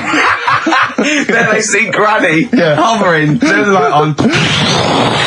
Be careful if you have an elderly woman at home. Yeah. Drugs make you fart. So that's what I'm saying, you know, just let these people... What are you saying? No, wait a minute, what are you saying? I'm saying let people enjoy the life they've got left. No, you're not. You're saying don't put them in hospital, leave them at home to die. No, I'm not. Give them a Rubik's Cube and let them die. That's what you're saying. Yeah, I'll tell you something now, right? Steve, I'll tell you something. I didn't want to do it because it brings the show down, but she did die. Who, the blue-handed lady? Yeah. How do you know? Because I said to my dad, how's the woman next door? She said, oh, she went last night. They've got an old fella in there now. God. So, there you go. So, wouldn't it have been better to leave her at home where her friends and family can call and speak to her, even nip that round if they want, you know, with a cat, I imagine. No, it's definitely a cat now. What's that cat's called, do you imagine? Probably, I'm seeing like a big ginger one, so I don't know, something like, I don't know, maybe ginger or whatever. Maybe I had a budgie. But that's what I'm saying, just let them enjoy this life, because dying in hospital, I wouldn't like to do it. If I went to the doctors and they said, you haven't got long life left, I'd say, well, I'll stay at home. Yeah. And that's the point I'm getting at. Yeah. Right? If you can't do anything for them, let them enjoy the life. Yeah, a Rubik's Cube. Right, well, Yeah, you might want to try and You heard about the hanging one when the fella was... Sorry, mate, go on. When the fella was hung. Well hung? He was hung and... Hung? Sorry, what's hung? He was hung by a rope. So, isn't that... No, I think it wasn't he a Chinese emperor? And wasn't he hung? Yeah. Sorry, he was hung. Some fella who'd done something, they hung him. And, They wanted him, it's not a word anymore, he was hung. Look, don't be doing that again, because you said squoze wasn't a word, and then I shown you a menu today that someone sent, and it said fresh orange, squoze. Inadvertent commas, and next to it was the word colour, spelt C-O-L-O-R. So, presumably either the American menu, right, in which case there's loads of American words that we don't use, or it's just a badly typed piece of work. Anyway, there was a bloke that was hung. He was hung and that, but he didn't die. Hung on that, he was definitely a Chinese. Hung on that, yeah. I remember him now, yeah. He didn't die, and they said, oh, just hang on a minute whilst we change the rope and that, and he stood there waiting, changed the rope, They tried to, do it again, and didn't work. It didn't work, right? So they got another rope, right? Didn't work, and then they had to let him go because it's like there's a well-known saying or something from this thing. Yeah. Landed, Mr. Ben Folds. We've landed on XFM 104.9. Ricky Gervais, Steve Merchant, and little Karl Pilkington, and his magical little manky, round, baldy head. He was described as a wacky mank in one of the papers this week. Really? Brilliant. Well, remember we were talking about it last week about he came round to my house and I popped out my Mr. Johnson to take a little look at. And his two that made daughters. the papers. That made the papers. Wow. What paper? It wasn't front page of the Times. It must have been like the Daily Star or something. Just squeeze Live 8 on the second page. Yeah, so Wacky Mank. Wacky Mank, that's Wacky great. Mank. Wacky Mank. We had an email from someone that reckons they remember you from body popping round Salford Way. Yeah, Eccles Precinct, apparently. You know that, I wasn't doing it round there, though. Well, what do you mean? I was round Stretford Arndale. And what were you doing? What sort of body popping was it? Just a bit of everything. Caterpillar, bit of moonwalking. Do you have a little piece of line you used to carry around? Well, mates had that. Right, you didn't Borrowed bother theirs. Were you any good? But you weren't breakdancing, well, you weren't spinning on your head and stuff, you were more body popping. Well, I hope he wasn't spinning on his head, because that can sort of give you little brain damage and things. Well, it can give you brain damage. Also, it can wear your head down, and also makes your head perfectly round. Yeah. Because the gravity is pulling on. But if you keep on doing it, obviously it's going to wear your hair out, yeah. So you become sort of like a stupid, bald, and roundy headed. Yeah. So I very much doubt that you did do any of that. Did you, Karl? Didn't do any of that. Well. So you're shooting off in a minute, aren't you? Well, yes, because we were trying to make poverty history, Karl. Yeah. People are making poverty history all over the place. They're putting on a wristband, and it seems to be working, because I haven't been poor for ages. I haven't been poor. And Alex had a stop bullying. Alex was wearing a stop bullying wristband, and as he himself said, he seems to have sorted that out. You haven't been bullied for I haven't ages? been bullied for years. So wristbands work. I saw one in a shop window the other day which said, stop child abuse. And I bought one, obviously, because a lot of people say, does it make a difference? But it was only £1, and I'd only spent it on kiddie porn. So, I think I've made a little difference there, in a small way. On a serious note, though, I like the idea that child abuse. If you're a paedophile and you're walking along the street in your Mac, right? You got a puppy in one hand, a bag of sweets in the other, and you see this wristband, and you go, "Oh, stop it." Oh, okay then. Yeah, I hadn't thought before. That's what I think. Okay, fair enough. Yeah. Well, I won't be doing that again. Yeah, he was hanging around in Topshop for unsavoury reasons. You saw them in there for only £1. Karl, we haven't got long, have we? We've got an hour and a half because we've got to shoot off. I've got to shoot off down to Live 8 and introduce Rem. So we got a lot to pack in. We got the Rockbusters, and then we give away. I just saw those. I'll finish the sentence in a minute. I look forward to it. I'm getting excited. Yeah. I'm getting excited. So we got so much to pack in. Yeah. I haven't got time to finish all my. So listen, right? You know the things we're giving away: the signed little Homer, the Nigel Tufnell thing, and the Flanimals. Right? It looks brilliant. They've done a brilliant job. The people here at XFM. So take back all you were saying about them, Karl. And also we should say as well, you've still got a chance to win that, because if you get today's Rockbusters, you go straight into the hat for the big draw, so you've still got a chance to win all those top prizes. Play a record. Bit of Monkeys. Yeah. Monkeys. Pleasant Valley Sunday. Alright, do you like that, Karl? It's alright, yeah. What's it about? Well, if you heard, it was a sort of description of, typical suburbia, isn't it? Here in status symbol land. It's a sly dig. When the monkeys get a bee in their bonnet about something, you better not. You do not want to be on the receiving end of that. Yeah. We've got a good song with a story later. Go on, what have we got? Don't want to tell you yet. All right. Now, is it as pitiful as last week's, where you somehow misheard that Eric Clapton song? What was the Eric Clapton song? Well, Wonderful Tonight, and he was convinced it was about a bloke in a wheelchair for no reason, no evidence at all, other than she's walking around with me. Yeah. Well, yeah, walking around with me. No. I walk into a room and everyone's head turns to look at her, which you didn't seem to helps him to bed. Is he's drunk? He's had a few. Never mind. Yeah, well, you're totally wrong. Big day, Karl, though, isn't it? Because there's lots going on, and I know Karl's it's very, very important for him that he champions Live 8. I don't know what's going on. I don't know what. I am sick of it, to be honest. Sick of what? Just sick of reading about it. Sick of this Live 8 thing. Sick of it all. Brilliant. Fed up with it. What annoys you Over it. particularly? It's not only that today, though, is it? On the way in today, right, saw a gay fella on a that bike. weird? On a bike, rushing. What time did the gay march start? What time did they have to be? Why are you looking at me? I don't know. No, but he was rushing, left it late, so he'd had a late night again. So my point's right about him. What was your point about, just to people who've just tuned in? Well, the fact that they go out late, so, you know, they sort of have a nice night out from about 11:30. They're riding in the jeans at like 10:30. In their jeans! They're Their leather trousers. But anyway, right, so They're cutting the back out of their leather trousers about 10:30 at night. I'm on the way in, right, and I see one stressed out, rushing, right, on a racer, wearing high heels. Oh, I love you. He's 50's dad, isn't he? He's angry. He's just angry. If you're a gay fella and you're proud to be gay, but you also want to make poverty history, you don't know what to do today, do you? You're all racing all over the place. Must be murder. It seems a bit unfortunate that they've put them on the same day. Yeah. Well, you can get little leather studded wristbands that say make poverty history. Yeah. So you can join in on both You can parts. kill two birds with one stone. Yeah. Yeah. But why is Live 8 stressing you out? It's for a good cause. You must have, I know we've discussed this in the past, and you don't really know what you're talking about. But I mean, maybe that's the problem. I'm just, I don't know. I mean, I could have told them ages ago that there was no way that they were going to pay it back. I knew that was going to happen. I love that. But they didn't consult you, did they? When they were handing out this money willy-nilly to people who were dying, you could have had a quiet word with them. All I'm saying is, you could have said to Harold Wilson, Harold, you're not going to get this back, mate. You are not going to get this back, mate. When I wanted a mortgage, I had to supply 3 wage slips, is what I'm saying. I was double checked out loads of times. I'd like to see, have you ever seen that guy Alvin Hall, who gives financial advice to perhaps teenagers who don't know how to spend their money wisely? All right. Perhaps send him over there. He's the guy with the bow tie. Oh, yeah, You know what I mean? yeah. Send him over there and just sort of have a chat with him and say, make a list of what you're spending it on. So it's basically, will you be annoyed if they drop all debt and double aid and everything?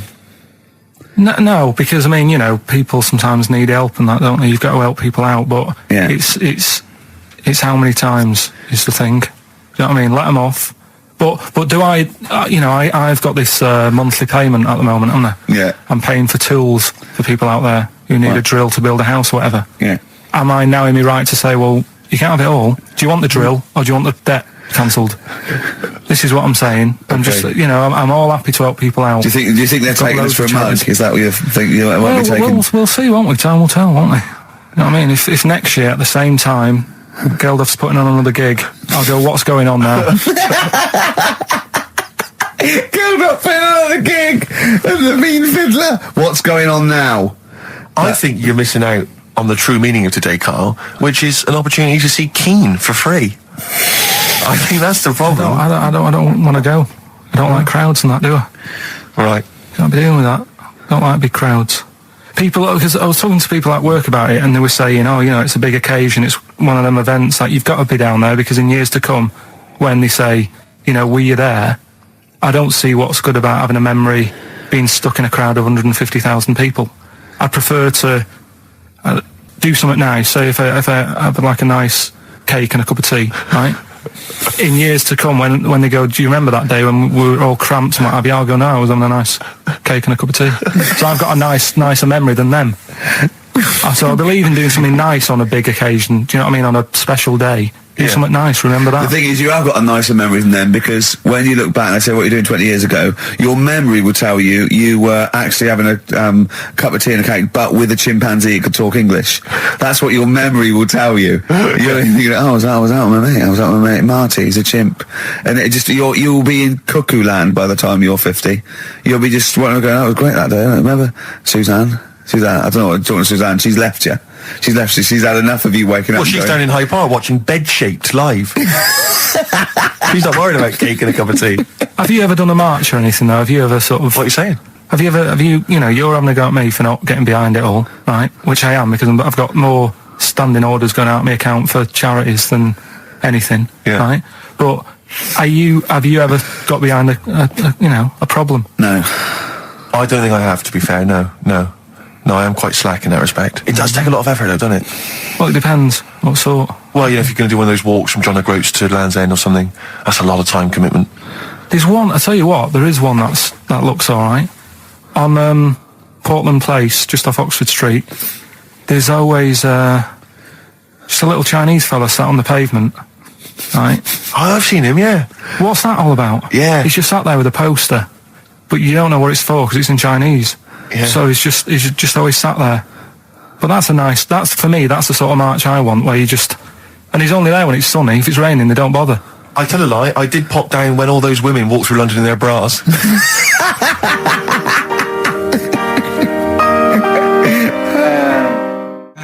Embrace and Gravity on XFM 104.9. We've had a couple of texts. People obviously can text in 83XFM. That's the text number for the big quiz that's coming up shortly. Rockbusters, still your opportunity to win some of those cracking prizes. Enter your name in the draw if you can unravel the, I don't know what you call them, conundrums that Karl set. Sort of. We've had a couple of texts. Obviously, we're leaving early today. This is a shortened show and our last show of this run. But we've got to leave early. We've got to go down and try and make poverty history. But Rob's texted and he says, only an hour and a half today. Well, poverty does have some benefits then.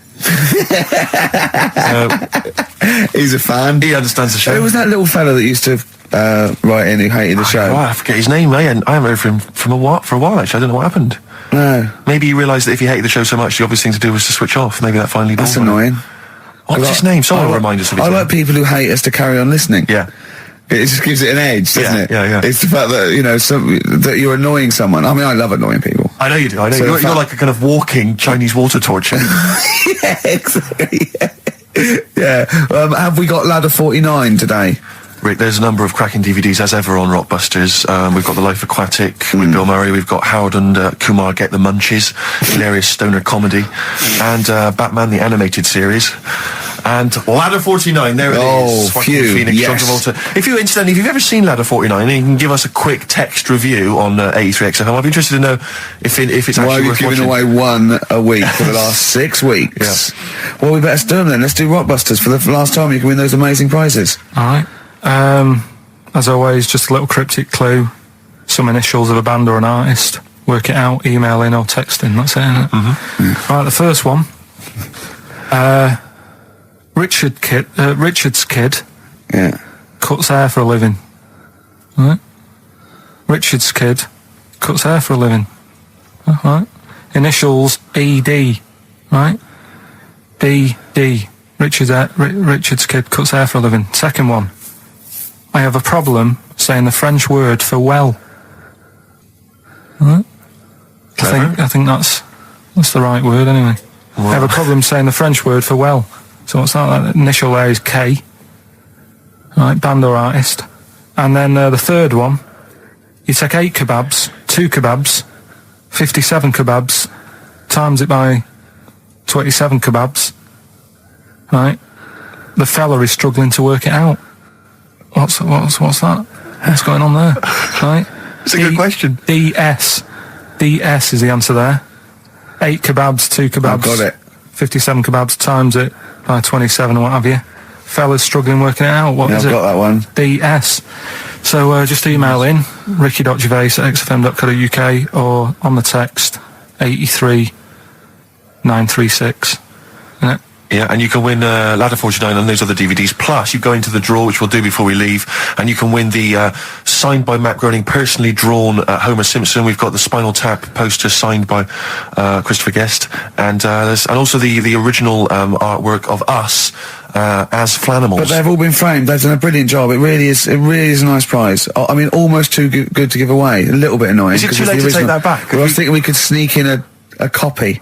Yeah. Just a very bad photocopy, so it goes grey, and no, they're all originals. So get texting. All right. XFM. REM, Night Swimming, beautiful song, brilliant band. I've got to introduce them, and I'm actually nervous. Yeah. I never get nervous. You never get nervous, do you? I never get nervous, and I get a little adrenaline rush. It just takes, 80% of the world's population to be watching you, and then you get a little bit jittery. And I don't know what to wear. No, this is interesting, actually. I don't know. No. I for a moment, though, I was thinking maybe Ricky's got to pop home first before he goes down to bring on the band. But if you are watching it, or if you're there, obviously not there, if you were there, you wouldn't be listening to this, but if you're watching it on TV, do check Ricky out, because how do you describe that particular look? Ricky's wearing sweatpants. I assume they're sweatpants. They're not pyjama bottoms, are they? They're sweatpants. They're sort of... And you've got just a white t-shirt, cheap and plain white t-shirt. Yeah. And it basically, Ricky is wearing... It's like he's made so little effort. The only way he could have made less effort was if he wasn't wearing any clothes. If he was just wearing his underpants that he slept in. But he's actually bothered to put on a t-shirt and a pair of sweatpants and some trainers. Yeah, well... Jonathan Ross is going to probably be wearing a suit, one of his, expensive suits or whatever. And, yeah, but he won't be as comfortable as me. Well, true. Did it not occur to you for a moment to maybe make slightly more of an effort? Perhaps put on a jacket? A jacket looks silly with tracksuit bottoms. Well, again, you could have changed the tracksuit bottoms. I mean, they're a mainstay of the outfit, are they? It's like they're not changing for anything. Yeah, I've got very little things that I haven't got a drawstring or elasticated waistband. No, sure. I don't want to be bothering with buttons and zips and hooks. There's going to come a point, isn't there, where you're just going to wear, I don't know, smocks. A baby grow. Baby grow. A baby grow with a flap. Yeah. That'd be great, wouldn't it? Those little mittens. Yeah, all in, yeah, that'd be great. And then a little oven glove, so I can just get stuff out of the oven, eat it, let it drop everywhere. Yeah. Right, and then just get out of the baby grow, put a new one on, a clean one on. Or those kind of red flannel things with the which cowboys wear. Yeah. The kind of buttoned up bit Yeah, in the back. the old cowboys. Yeah. Grandpa, he comes out with the shotgun. Exactly. Yeah, the long johns. Well, how's it going with Rockbusters? Anyone got the answers? Actually, one guy has texted in, James in Deptford, he's offered some answers, and he says here, the guy that hated us, famously, of course, we should have remembered, Dickie Anderson. Dickie Anderson? Richard Anderson, of course. I don't know if Dickie's still listening. If he is, obviously email in ricky.gervais@xfm.co.uk and tell us what you've been doing, how you've been keeping busy and stuff. Yeah. Nice to hear from him. Chris Campling hasn't called, has he, either? No, The one that thinks that not only is this whole show scripted, imagine that, right? But that Carl is a character created by us. Yeah. He's actually an actor. Oh, if only we Look could at take credit that. for A that. shaved monkey we got. I'll tell you, you're going to go along later to the Live 8 gig and you're probably going to see some bands that are going to make an effort to entertain you, but if you want entertainment, Rick, you know it. There's only one person to book. Go on. Me. If you have perhaps something to do, because I'm obviously a top DJ on the radio, but where I really come into my own is DJing in any kind of club environment. Well, you told me you were DJing, I didn't go to it, DJing at a party, and you said the place was rocking. The place was roaring. And I loved it. Carl just said he was there and they weren't. Well, that's nonsense, Carl, because you know very well that when I'd put on a tune, they'd cheer. Yeah, but it was late on in the night. They would have done that, whatever you put on. That's nonsense. No, they said they were happy and everything. I'm not saying they weren't having a good time. It was your party. It was all right, but they weren't going mental like you're sort of making up. They were definitely going mental. When I put on the Proclaimers, they could not believe their luck. They would have walked 1,000 miles. Was it good though? Were they really? What were they doing? They were dancing, were they? Dancing and that, but they weren't sort of cheering, going, more and all that at the end. What are you talking about? Oh, Take On Me came on, the big cheer went up. Oh, I don't know who to believe. I've been there, done it, Steve. I've been the DJ as well. It might be jealousy. It might be like professional jealousy there. Yeah. I think it's because my fortunes are on the up and his are on the down. We all know famously that he had Pilkington making music. His DJ outfit. Didn't happen. I did enough. I just wanted to do enough to pay for the equipment, and I did. And that was that. But I don't like crowds, do I? But you're safe, aren't you? You're behind the little thing with the flashing lights. But there's still a lot of people and that. Forced fun. Don't like that. Forced it's fun? It's not forced fun. They haven't got to dance if they don't want to dance. Yeah. Don't like it. What do you mean your fortunes are on the up? Anyway, DJing. Well, I'll tell you, I was hired. Well, I say hired. I did it as a favour to a friend. His wedding the other week, and I got there. I was thinking, because everyone had their little role to play, and then people were doing a good job. I love you taking it seriously. And I spent ages putting together some CDs, special selection CDs. I love that. Because what I did was I burned them on iTunes. Did you turn up with your own headphones round your neck? Own headphones, wearing a suit, but headphones. Metal case. Didn't need it. Just had them all in one small box. Brilliant. Boom. I thought this is good stuff. I got some classics here. Give me an example. Give me an example of that, like the first hour, the warm up hour. Rick, I'm coming straight in with Frankie Valli. Oh, what a night! Brilliant track. I mean, when those beats start at the beginning, who's not getting on the dance floor? Wait a minute, what's this following it up? Go on. It's the Jacksons. What, I Want You Back? I Want You Back. Brilliant. It sounds good at the moment, Carl. Yeah. So I'm thinking, at least I'm gonna roar this, but because they laid on a good spread, the ceremony was nice, food was nice. I'm thinking this is going to be the piece de resistance. Yeah. Alarm bell started ringing. Why? When I realised there was a marquee outside. Of course, it's a balmy summer evening. I'm stuck inside on the dance floor, so I'm thinking I'm going to be struggling here to get them in. Even with flavours like this, I thought I'd struggle, Rick. So I'm sat there in my suit. I'm sat behind the still DJ console. I've got all the big numbers. There's one or two people making some token effort, but frankly, most people are outside everywhere. So I was livid. Of course, they couldn't hear it out there. So I was playing to an empty room, really, and I was furious. I was absolutely furious. Because, what is, they're wasting my time. They're wasting now. I could have just stuck the CD on and gone out. They're wasting Frankie Vallis. Frankie Vallis' They're time. wasting the Jackson 5's They're time. wasting, D-Light's time. Yeah. And so I'm sat there, and there's a couple of people making a cursory effort. Mainly when they come to get a drink from the bar, they might have a little quick, couple of twos. You shout, we don't want your Not interested. all of your no all one. of your no one at all. And then there's a microphone set up because people have been doing speeches. This little girl gets on the mic, right? It's being funneled through the speaker system. So every time I put my headphones on, Miss Dynamite, was it?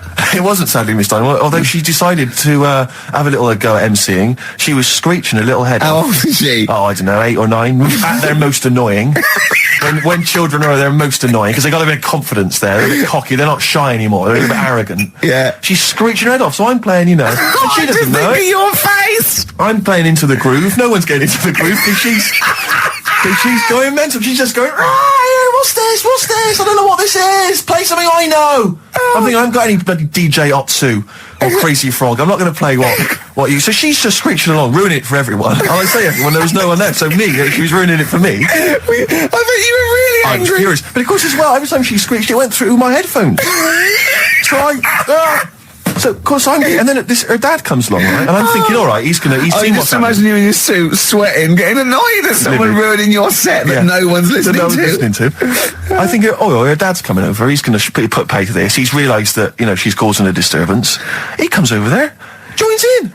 No. Sits her on his lap. He's just saying she's having a whale of a time. I'm thinking I'm furious. I'm thinking it's his responsibility to shut her up. He's not going to do anything. What can I do? I can't step in. No. And I know very well that if I interfere, he's going to say, oh, well, she's enjoying herself and no one's dancing anyway, and we'd have just got into a fracas. Yeah. And I didn't want to start a fight. No. Because I don't know, but he'd have knocked you out, wouldn't he? Someone would have got knocked out. And I'm not saying who it would have been, but but to bear in mind, Rick, there would have been 2 of them. And so I didn't want to get into a fight with him. And anyway, so I'm playing. Anyway, so my friend came along. He realised what was happening, and I didn't have the guts to unplug the microphone because he'd have known. You see. Yeah. So I got my friend to do it when she had her back turned. So he pulled the plug out. The microphone went dead. She went, "What's going on?" I went, "I don't know what you're talking about." I said, "I don't know." She said, "Where the microphone?" I said, "You must have broken it." I don't know what's going on. Someone will probably make you pay for that. And anyway, at least we shut her up. That is great. But it really went from bad to worse. And there's that thing when you panic, you start panicking. So you're putting on a lot of flavours that you would have saved to the last hour. What are we talking? Boom, Boom, Shake. Exactly, you're throwing him in early. Love Shack's coming on way too soon. Really? Oh, Love Shack before 11. It's heresy, but I had to do it. But anyway, in the end, I made the bride go and get some people in. I said, look, it's your special night, all right, and they're going to enjoy this. I'll be honest, love, this is a washout, and it's up to you exactly. to turn this wedding around, or I'm walking. And I tell you, they're going to have a sour memory of this evening unless you bring some people in. Get everyone in dancing. So she got him in at the end. Brilliant. And I'll tell you this, Carl. I mean, I don't know what you say, but they were loving it. They were absolutely loving it. A bloke came over and said, "Have you got Amarillo?" I said, "No," but I put on something even better, Delilah. Wedding crowds always go for Delilah. A song, of course, about old man killing his wife, but it always goes down very well, strangely, at weddings. They get into a sort of hokey-cokey thing. They went berserk for it. And I was following it up with, I had the monkeys, I had all sorts going on. Brilliant. Of course, you know what happens. I'm going great guns. People are absolutely loving it. They're rocking it. I throw in, I had something cracking on at the end. Come On Eileen, of course, was on. People were going berserk for it. Which is unfortunate because the bride's name was Eileen. Yeah. And then the bride pipes up. I'm throwing the bouquet. So they all traipse off outside again. I was furious. Oh, no. I plugged the microphone back in. I said, "What are you doing?" We got, but they went out there. And of course, you can't get them back once they've done that because all the women are running around. I got the thing. And then they got to wave everyone off, throw the confetti. They ruined your day. I was having a great time and they ruined it. She ruined your special day. She ruined my special night. Oh, no. It's on her head. What would you put on about now, Carl? What if I was DJing? Yeah. Probably a bit of world party. Go on. Interesting.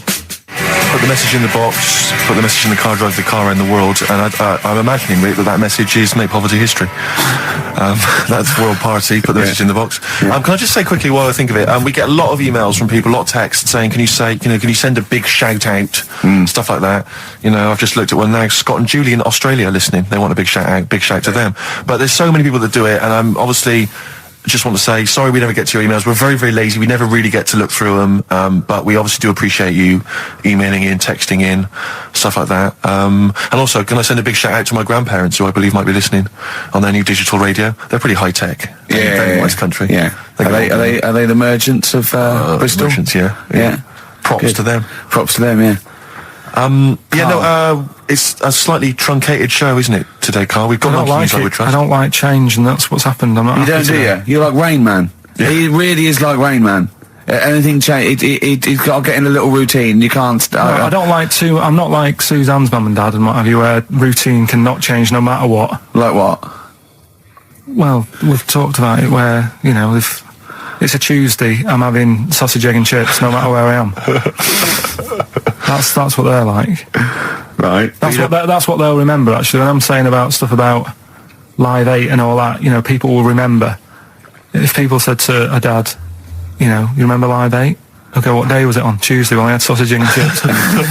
Nothing changes. But the thing is, today, normally we have a bit of a, I know what we're doing where and all that, and it's all sort of messed up. We don't usually know what we're doing where. We say, what should we do next? But I know, like, Rockbusters has been done early.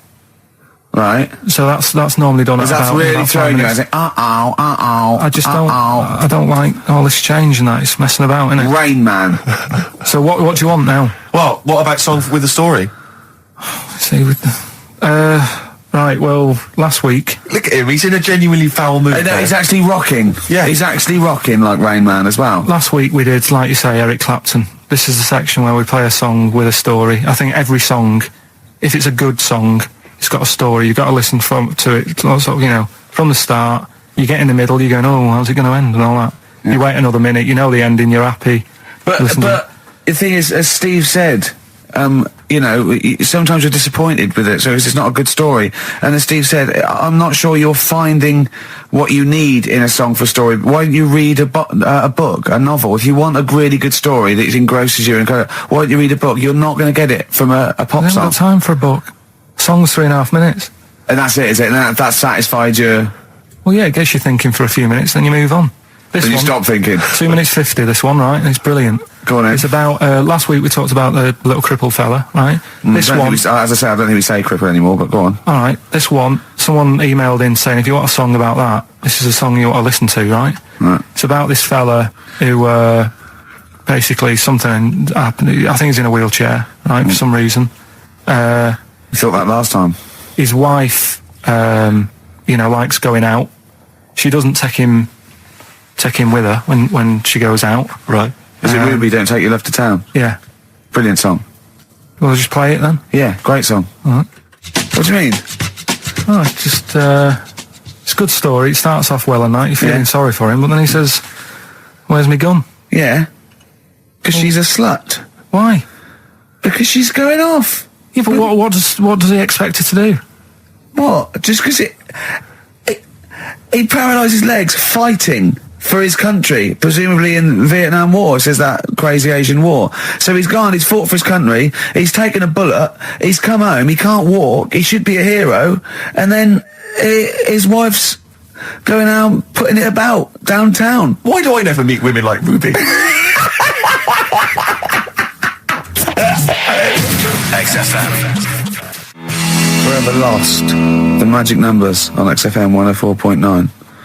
Well, the concert's kicked off, Steve. Yeah, I'm a bit annoyed that we're still here, really. Let's try and wrap this up quite quickly and then shoot off. No one's listening anyway. Nah, we could talk about anything. Well, we do. Yeah, true. It makes no difference to We us. could do a lot more swearing than we normally do. We could do even more. I was talking to Carl the other night, because I've been rewatching for some reason that film Witness with Harrison Ford, where he's a policeman that has to protect a little boy who's part of an Amish community. Amish? Yeah. And I tried to explain to Carl... You look plain, John Book. Exactly. And I was obviously trying to explain the Amish to Carl. He'd never heard of them. Completely stony-faced. Amazing. Now, for those... Okay, you'd explained it to him, have you? Okay, then. Now, I don't know what you said, but I'm assuming you got it right, right? Carl, now tell me back now, what are the Amish? They're just people who sort of live like in the olden times. So to them, they're sort of in about 1842 or something. So they're getting old papers and that. They haven't cut up to. No. They don't have telly. They don't deny that the 20th century has happened. They just don't want to be part of it. They look up and they see planes and they know what they are, and they go into the town and they see it in the window of Dixon's, a telly. They just don't want to be part of it. No, they're still living. They are still living like it's that's what I mean. Yeah, but they don't. They know about everything else. They just don't want to be part of it because they think that the sort of the revolution was a bad thing. They think that society became more and more depraved, and they wanted to go away from it, and they want to go back to old values, and they think they don't need TV and jets and that way of life. They can survive in the old way because the old way was better. Missing out on Live 8. Yeah, but they haven't had Band-Aid yet.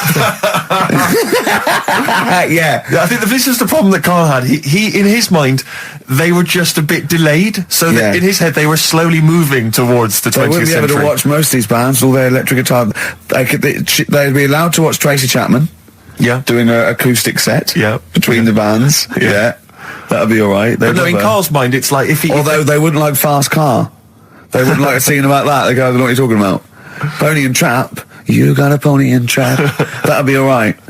But are they still? Do they still get sort of rubbish posts and that saying we need your money for this, or get behind this charity? They live in an isolated community. They're farmers, aren't they? They're farmers. It's an agricultural community, and they're obviously very staunchly religious. In actual fact, it would suit you very well because you hate crowds, you hate groups of people, you don't like the modern world. You'd love it down there, wouldn't you? He wouldn't like getting up at 4 o'clock to milk a cow, though, would he? Well, no, but he'd get used to it. Go back to bed, couldn't you? It's probably out. I mean, have they got anything to do with the Hare Krishna people? No, nothing at all. Because out of all the religions, that's. I'm not a religious person. I don't understand. You're only saying Hare Krishna because you've got the head. That's the only reason you think it'd be. I'm halfway there. Yeah. But the thing is, out of all, you just what was that? Money just fell out of my pocket where I'm nearly laying down. That's the danger of wearing sweatpants everywhere you go. I'm only ever lying down in a chair. No, I'm I've never been a religious type. If people want to do it, I let them do it and what have you. Good of you. But out of all of them, I want one that's not going to take over your life. I don't want one where you've got to get up 3 times a day and you've got to go and pray and that you've got to get up early. Forget that. It's getting in the way. But if it's something like... I was walking to work the other day, right, across Oxford Street. There's a little Hare Krishna fella there. And he sort of had... he had a leaflet and stuff. And he said, are you interested? And I said, what do you do? And he said, well, we're against getting stressed out and what have you. And he gave me a plum. They hand out food for some reason. But I sort of asked a few questions. That's just the imagery. These two bold people, one of which is wearing an orange smock, holding a plum in the middle. He hands the other one a plum. It's almost like you could imagine some kind of religious painting. Yeah, exactly. Yeah. But what is their sort of main thing? Because he didn't really tell me that much. He was a Japanese bloke, so I didn't know what he was saying that much. Why? He wasn't speaking English. Not very well. He wasn't the best sales bloke to send out for them, is what I'm saying. Yeah. But what's that? Are they? You're saying they're nothing like? Well, I believe Hare Krishna is a kind of as an offshoot of a sort of Buddhist faith. It is. I think they are Buddhist, aren't they? Yeah, and obviously their kind of trademark, as it were, is that they have to say. I believe they have to say Hare Krishna, Hare Krishna in a certain rhythm, in a certain order, a certain amount of times per day. That's why you see them walking down the street saying Hare Krishna, Hare Krishna, because it's actually a sort of religious chant which they're obliged to do. So you see, even if you go into the Hare Krishna faith, you may find yourself, in Tesco or whatever, forced to say Hare Krishna, Hare Krishna, perhaps out loud, not just thinking it. Yeah, no, out loud. You can put it on an iPod and you can put that on an iPod. No, it doesn't count. No, I think you have to actually say it. So I guess that kind of eats into your social life a little bit. And there's the wearing orange as well. Particularly frustrating, I imagine, if you're in a cinema or a library.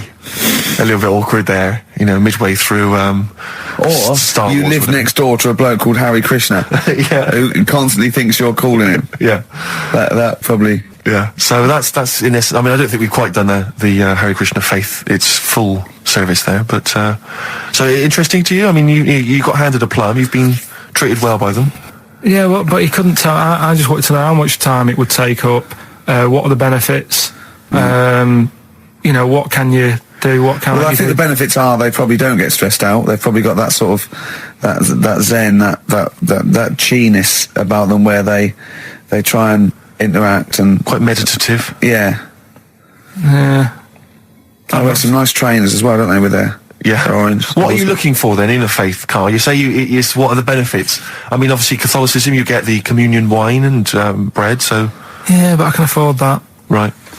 Probably just I like the Crusaders. I was forced into joining that as a kid because a mate sort of joined it, and he sort of said he'd join in. I sort of swore at him. I said I'm not doing that. Right? Yeah. He said, right, if you don't come with me, I'll tell your mum that you just swore. So I was like, oh. So I went. So I went along, and I used to just go on the Friday when they played, you know, Sabutio and stuff. And then I went on one Sunday, and it was totally different. There was no Sabutio. There was no sort of, you know, Table tennis. the thing where you hold a thing and knock things over. Skittles. There was all that on a Friday. Went on the Sunday, it was rubbish. He said, right, sit down in this room. They gave me a Bible. Thought, this looks too heavy, this is too big, I'm not interested in this book. And I never went again. I used to hide on a Sunday when they came round. And that's been the only sort of... I suddenly, why did it suddenly turn out to have to hide on a Sunday when they're coming round? Because they wouldn't leave. They wouldn't leave. Who was it? Were else. they adults? It was sort of a... Well, he seemed like an adult to me at the time, but he was probably about 27. Well, that is an adult. Yeah, but do you know what I mean? He seemed a lot older when I was a kid. Yeah. And he came knocking and that, and he used to say to me, Mum, I'll just tell him I'm ill or something. And he used to hang around to see if I'd eventually come out to play and that. And if I did, I think they would have grabbed me and took me there. I love the idea that for you, religion has to bring with it some kind of gift. It's like, you know, join our faith and you get an alarm clock radio. It's like something like I think religion does bring a gift. Usually, it's the gift of the Lord. Well, the gift of everlasting life, isn't it? And that's the problem with it, you know. A lot of people believe in it because they think. But for I'll be Carl, all right. his feeling is like, that should be a given. That's safe. I'm definitely going home with eternal life. But what Yeah. else can I have? Is there Why an do you iPod have to in have it? a religion? Because obviously I don't have a religion. I don't miss it, and I wouldn't want one. I'm an atheist, and that's out of belief. That's out of logic, and we don't get into the politics or the morality of it. Why do you feel you need a religion? Why don't you just get a hobby? Well, I didn't want one. I don't want one. I just was saying that, you know, if I was to get one, which one would I go for? Is what I'm saying. I'd like to see you perhaps as a Jew. I think Judaism would suit you well, I think. What are the hours like for that? Tough. Can be tricky. That's what I mean. I don't want anything that's, you know... And they have a day where they don't eat and stuff. I couldn't be doing with that. So they have days when they eat too much. Yeah, but what happens if I'm not that hungry that day? Like I say, I don't like change. You know what I mean? I like my Cheerios in the morning.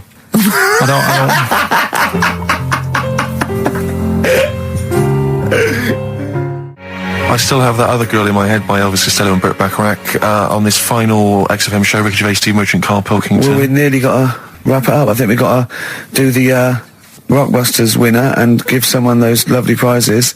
Monkey News. Then we're out of here. We'll maybe come back. Maybe do some Christmas specials. I don't want to make any promises. Right then, First one was Richard's kids. He cuts hair for a living. Yeah, what's that? That was, well, try and work it out. No, you know. there's no point. Dick's son, yeah, he was a barber. Barbara Dixon, right?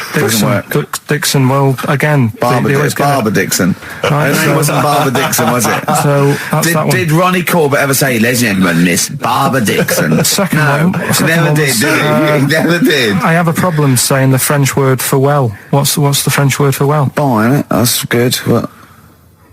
No, that's good though. Bell? Well, no, what? Isn't it bien? Yeah. Yeah, all right. I have a problem saying it, so I can't say it. I can't say bien. I can't say bien. Can't say Kasabian, right? So they managed to work that one out. Can't say one of your worst, that. Can't say bien. Can't say bien. Can't say bien, it's not. No. And the last one. That's terrible. 8 kebabs, 2 kebabs, plus 57 kebabs, times 27 kebabs. This fella is struggling working it out. What's the answer there? DS.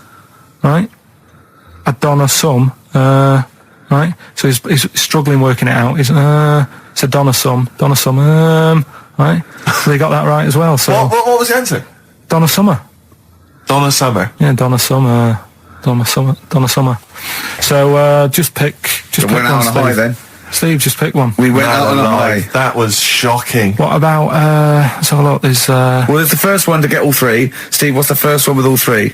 Well, there's so many here. Yeah, but this is the first one that came through in time-wise. probably that one. No, I don't like Rob because he's been slagging us off. In fact, no, let's give it to Rob. If he's the first. No, to be honest with you, Rob's been slagging us off, but at least he knows. I mean, at least he's got some taste. Yeah. You know? Yeah, well, what if he was the first, then Rob's the winner? Well, give Rob, he gets a Ladder 49 and a bunch of other DVDs, but that means he goes straight into the hat putting him for in the there big draw. I'm just going to write his name now, I'm going to throw that straight in the hat. I can imagine that no one, even the people who've entered, are that excited. Not because the prizes aren't great, but I'm worried that they don't appreciate it, Rick. Do you know, I get the feeling that our listeners, they just don't appreciate the fact that we've gone to all this trouble, we've got the Homer Simpson drawing and things like that. I just feel like these people don't deserve it. Do you know what it's weird? I just wish we had a better quality of listener. Like, people who listen to Radio 2, they deserve it. You know, they're elderly and infirm, some of them, it would really cheer them up. But our lot, you know, drug addicts. Yeah, let me pick you know, out. truck drivers. So I've just put all the names in the hat, all the previous winners from the previous weeks, and Rob as well. Is this Pilky gonna put it out? Do you want Pilky or do you want Ricky? Oh well, let's have the shaved monkey do it. Alright. Plunge your hand in there. This is just, that's one, isn't it? That's it, just pull that one out, check who it is. Right, it's Gavin Thompson in Edinburgh. Well done, Gav. Are we going to get them up there? That's not his problem. You got to post them. You got to pay. They're amazing prizes. Yeah, but the Spinal Tap one, it's about 5 foot, isn't it? Well, they can post it. It'll cost them a few quid. It's a radio station. I think he should have to come and collect it. No, just because then it'll at least it'll prove that Where's he's he interested. from? Edinburgh. Give it to Bob Geldof. I'll give it to Bob Geldof. He's walking up there. He can talk it. XFM. Chewing breaks. Fishing for a dream. That's what we're fishing for, isn't it? We're fishing for a dream today. What's that mean? Poverty. I don't know what I was talking about. It doesn't matter what you're saying, Rick. No one's listening. No one's listening. Well, we've got to finish anyway. Think about the fact that think how small our percentage of listeners is anyway. Anyway, and then you two are on stage at the moment. This is like broadcasting during Christmas dinner. This is the same. It's just on hospital radio. Yeah. Yeah, exactly. Where everyone's got an iPod for Christmas. Yeah. On the ward. yeah. Well, we're going to go through now till 5:30, and I've got to rush off, I'm afraid, to Live 8. Don't apologise, mate. When people see the glam that you're bringing to that event, they don't even care about the people introducing it. Comedians going, ladies and gentlemen, just get on with it. No, I agree. No, I've got a good joint here. 2 blokes will get on with it. Bring on Madonna. But we're going to give it to them, Carl. We're going to go through to the end. We've done everything we have to do. Monkey news. The final monkey news of the year, possibly. It's been a joy. I'd just like to say, on behalf of myself, Steve Merchant, and this little bald mank, it's been a pleasure. Yeah, speak for yourself. Yeah. We should just point out as well, if you miss Rockbusters while we're away... Yeah, right. You can log on to xfm.co.uk/Rockbusters, where you can actually see Carl himself introducing you to an interactive game of Rockbusters. Looks very much like Blockbusters. It does, surprisingly. But yeah, you can join into that. And there's also talking of monkey news. There's a link on the website. I'm trying to think where you go. I think if you go on my little biography bit, someone's done some animation to some old monkey news. Oh, it's brilliant. Great. Right. Yeah. So if you're having withdrawal symptoms of monkey news, then you can find some classic monkey news. And it's animated, classic monkey news. I feel drained today. Do you? Go on. This is the strangest radio show in the world. Yeah. Isn't it? Yeah. Because when we can do that, we can talk about this and go, I feel drained today. Just like he's not. Like, no one's listening. Because that's the sort of thing you say socially and no one listens. Like, just when you're watching up, I feel drained today. It's rhetorical. Yeah. You're not expecting anyone, not even your loved ones, to go, oh, really? They just go, that. But to do it live on air, no one's listening. What I mean is just give us a jingle. But the Exactly. But the truth is, contempt we have for our poor listeners but is the truth is, unbelievable. the listeners aren't listening, and we don't want to be here. So this really is one of the most pointless things ever. No, would have been quite happy to do a full show. But you know what? The flow of it's just. I would love to listen to this back in 10 years. This actual show, let's keep this forever. Let's keep this show forever. The show, we went early, we were bored. It was a day we're trying to save Africa, but we're a little bit annoyed that no one's listening. Yeah, right. Right, once and for all, the final monkey news of the year. Oh, go on. What were you going to say? No, I was just going to say, if you're not into the Live 8 and you're gay, you're not listening. Because you're on a walk. Right, okay. Right. Oh, chimpanzee that monkey news. Right, there's this card game going on, right? in the big hotel in Vegas. Right. The Luxor Hotel in Vegas. Yeah. There's a major card game. All the big players and that were involved. Right, they're all invited. Anyway, so they all meet up in this dark room at the back of the. Oh, there we go, dark room. At the back they didn't work. They didn't see the little 4-foot hairy fella. So it was brilliant at poker. Like I say, it's a big game, and that everyone's been waiting for it. So it's played in the back room, not in the main entrance bit, right? So anyway, like I say, it's dark in there and what have you, and the players went in. There was already someone sat in there, right? Right. But they couldn't quite see Was he him. a short, hairy bloke with slightly longer arms than legs? Couldn't see him. Were his arms slightly longer than his legs, strangely enough? Was he holding his hand of cards with his feet? Anyway. So the cards were dealt, right? Cards were dealt, game's going on. His cards with his feet! Game went on for hours, right? No one's listening. The terrible thing is that not even we're listening to Carl now. I know. Literally no one is listening to Carl. There was a lot of smoking going on. It's going on. A lot of eating and nuts going on. That was a bit weird because they don't normally get through as many, but for this night. So, come on, let's just play Bruce. Goodbye, everybody. See you maybe at Christmas time. Goodbye. Yeah, right.